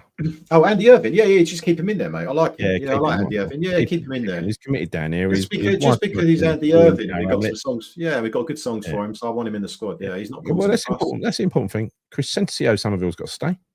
Yeah, absolutely. Mikel Antonio. Eventually, they'll offer him enough money to stay. He's got to go. Fulkrug, I think, has got to go. I don't think he's fast enough for the Premier League. We all knew that all along, but I love his character. I love his character. I would keep Fulkrug. I would keep him, but I'd keep him there as our first choice. Huh? Because he's got songs about him. Hey, what, Fulkrug? Yeah. No. I'm keeping Irvin because he's got songs about him, not Fulkrug. Yeah. I know he's got songs about him. Listen, it depends, right? I don't want him as the only striking option. Well, obviously. I'm not saying that. 2 or 3, and we've got a pacey striker as well. He should be a bench striker, someone that comes on, because that's when he started using him, Potter. And you got to admit, he's been more effective coming on second half, hasn't he? Yeah, he has been. But honestly, if you get rid of Fulkrug, and obviously Danny Ings is on his way out, Ed Ferguson's gone. Not that he was here in the first place anyway. We've got no strikers, so I think we need. I agree, but if he's going to be happy, I don't know if he's going to be happy playing on the bench. I hope he is, because that is a perfect role for him. Come on from the bench for the last 30 minutes, for the next few years. Brilliant. We love you. You sing big fucking German every week. Be fantastic, right? Danny Ings, he's gone. Goodbye, Dan. Yeah. Jared. Amazing. What's all that noise about Bowen as well? I want to just call this up because I was hearing loads of nonsense. Oh yeah, Jared Bowen, he might well leave West Ham. He's already come out and completely dismissed it. He says the only reason I would leave West Ham is if West Ham want to say. Yeah, but that annoyed me. It's like, why are we spreading more negativity? Like again, some people it's Sullivan wanting to sell him, innit? That's what it is. Sullivan wants to sell him. You ain't going to be allowed to, Sullivan, because he's not going to let you get away with it, mate. He's not. He's always going to tell the truth. Sorry, mate. Yeah. You're going to come across a fucking liar that you are. Right. And finally, that's it. Evan Ferguson, goodbye. Hope you enjoy yourself in your future career. Evan Ferguson, Mothan. Right. Let's go big. Go big or go home, Chris. Yeah. So, was a great player until the injury. He was. And the pay rise. Never been the same since. £100 million player a couple of seasons ago, apparently. Bowen can never leave because he'll get no sex anymore, right? We all know that. There's rules in that house. Danny's laid it down. I'm not talking about his wife. Oh, wife to be. They're married yet? They were getting married, weren't they? They're getting married in the summer. You know, they were saying that he didn't get called up to the England squad because he basically, you know, he's getting married this summer. But actually, he's been moving everything around to accommodate being called up to the England squad. I mean, Tuchel's done him dirty there because how he can pick Madueke over Bowen, he needs his head tested. Did you see that little YouTube clip of Danny Dyer, the dad, talking about his other daughter, saying, no matter who she brings home, it could be a fucking brain surgeon, you know. Does he play for West Ham? He scored the winner in a cup final. I'm just going to go, not interested. Yeah, and that because he's got a younger daughter, and I think he said something about that. Then he goes, she's never going to be able to compete now because any geezer she brings back. Yeah. how the hell is it's not going to be met, is it? Imagine that though. If your daughter brought home a West Ham player who isn't an arsehole, who really looks after her, loves West Ham, has signed for West Ham for the rest of his fucking career, and then scores every week for us. Then he's the captain. You win a cup. He scores a fucking winning goal. I mean, you couldn't write it. You couldn't design a boyfriend / husband for your daughter any more than that. Any better than that, could you? It's like winning the lottery, isn't it? I mean, don't get me wrong. I'd be petrified if my daughter brought a footballer home because we all know they've got reputation. But West Ham captain, he seems like a good, honest lad, good, honest pro. I think he's got we don't mention that name on here, Andy. No. He talks nonsense. He repeats what the Gimp says. If you want to read what the Gimp says, read what he says. Yeah. Otherwise, don't. He's a wind-up merchant. He is, but he's literally doing a role. He's doing a role. He's working for Sullivan. He's like, I want you to do this, Sean. You spin it this way. You believe it. You got to believe I've got no money, Sean. You got to believe it. And then let's not talk about him again. I don't want to talk about Sullivan anymore. Exactly. We've given him enough airtime. Let's not let him taint this little show, this happy little show. He did win the lottery. That's right. So you know what I asked you, Gav, before going for all those players was let's just take some positives before we end the show. Would be nice. Yes. It would be nice. I know it's tough. I know it's very, very tough. But I'm going to just call it. No. I'm just saying in terms of positives for the whole of the season. Yeah. I'm going to say now my positives are I'm delighted with Aaron Wan-Bissaka, as we all are. No brainer player. Amazing signing for 15 million. Absolute still.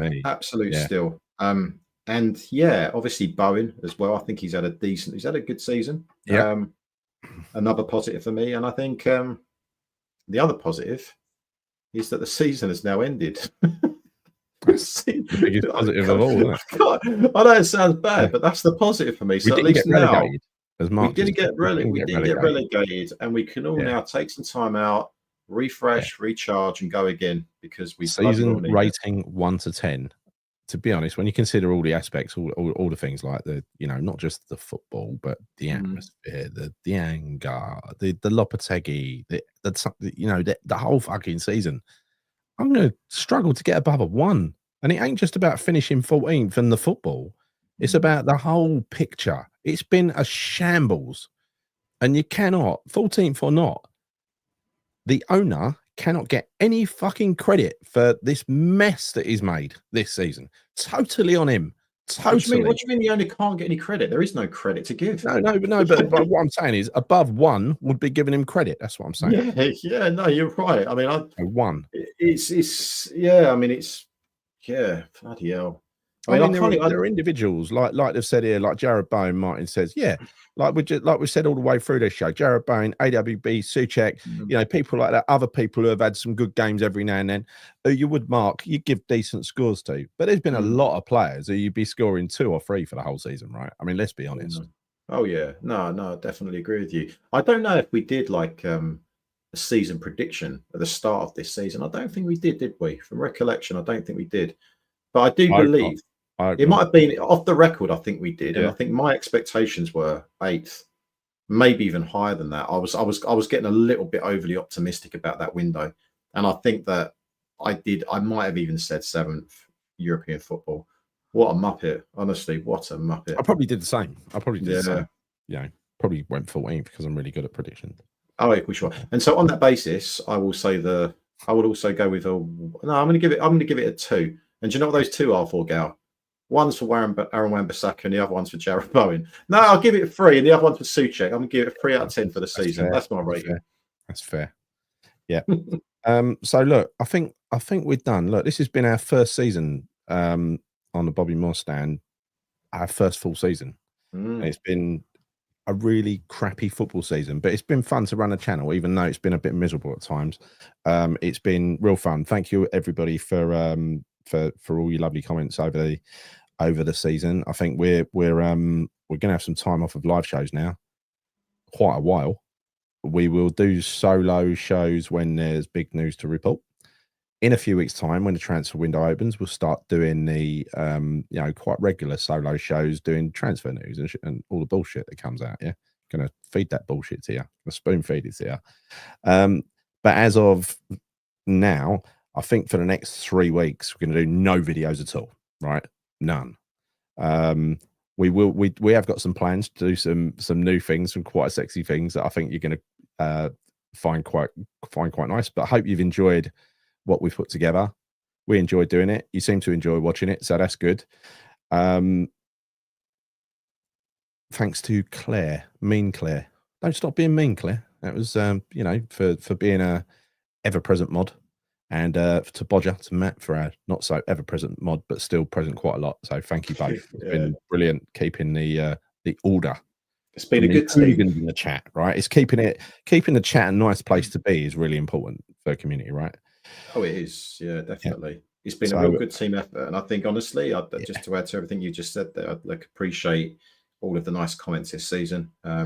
Appreciate being given the platform, Gal, as well, because it was never something that I really even thought about doing was going on YouTube. It was just like, it just kind of happened out of the blue a little bit to some extent. But it has been enjoyable. Well, yeah, it's been enjoyable.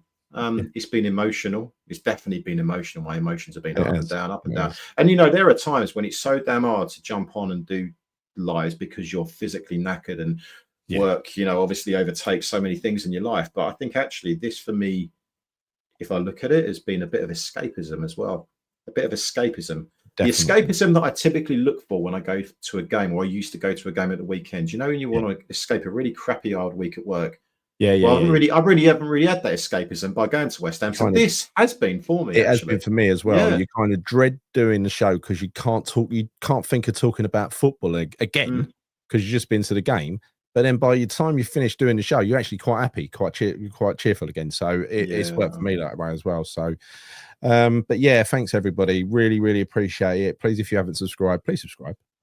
And we will surprise you with a few new features when we come back in a few weeks' time.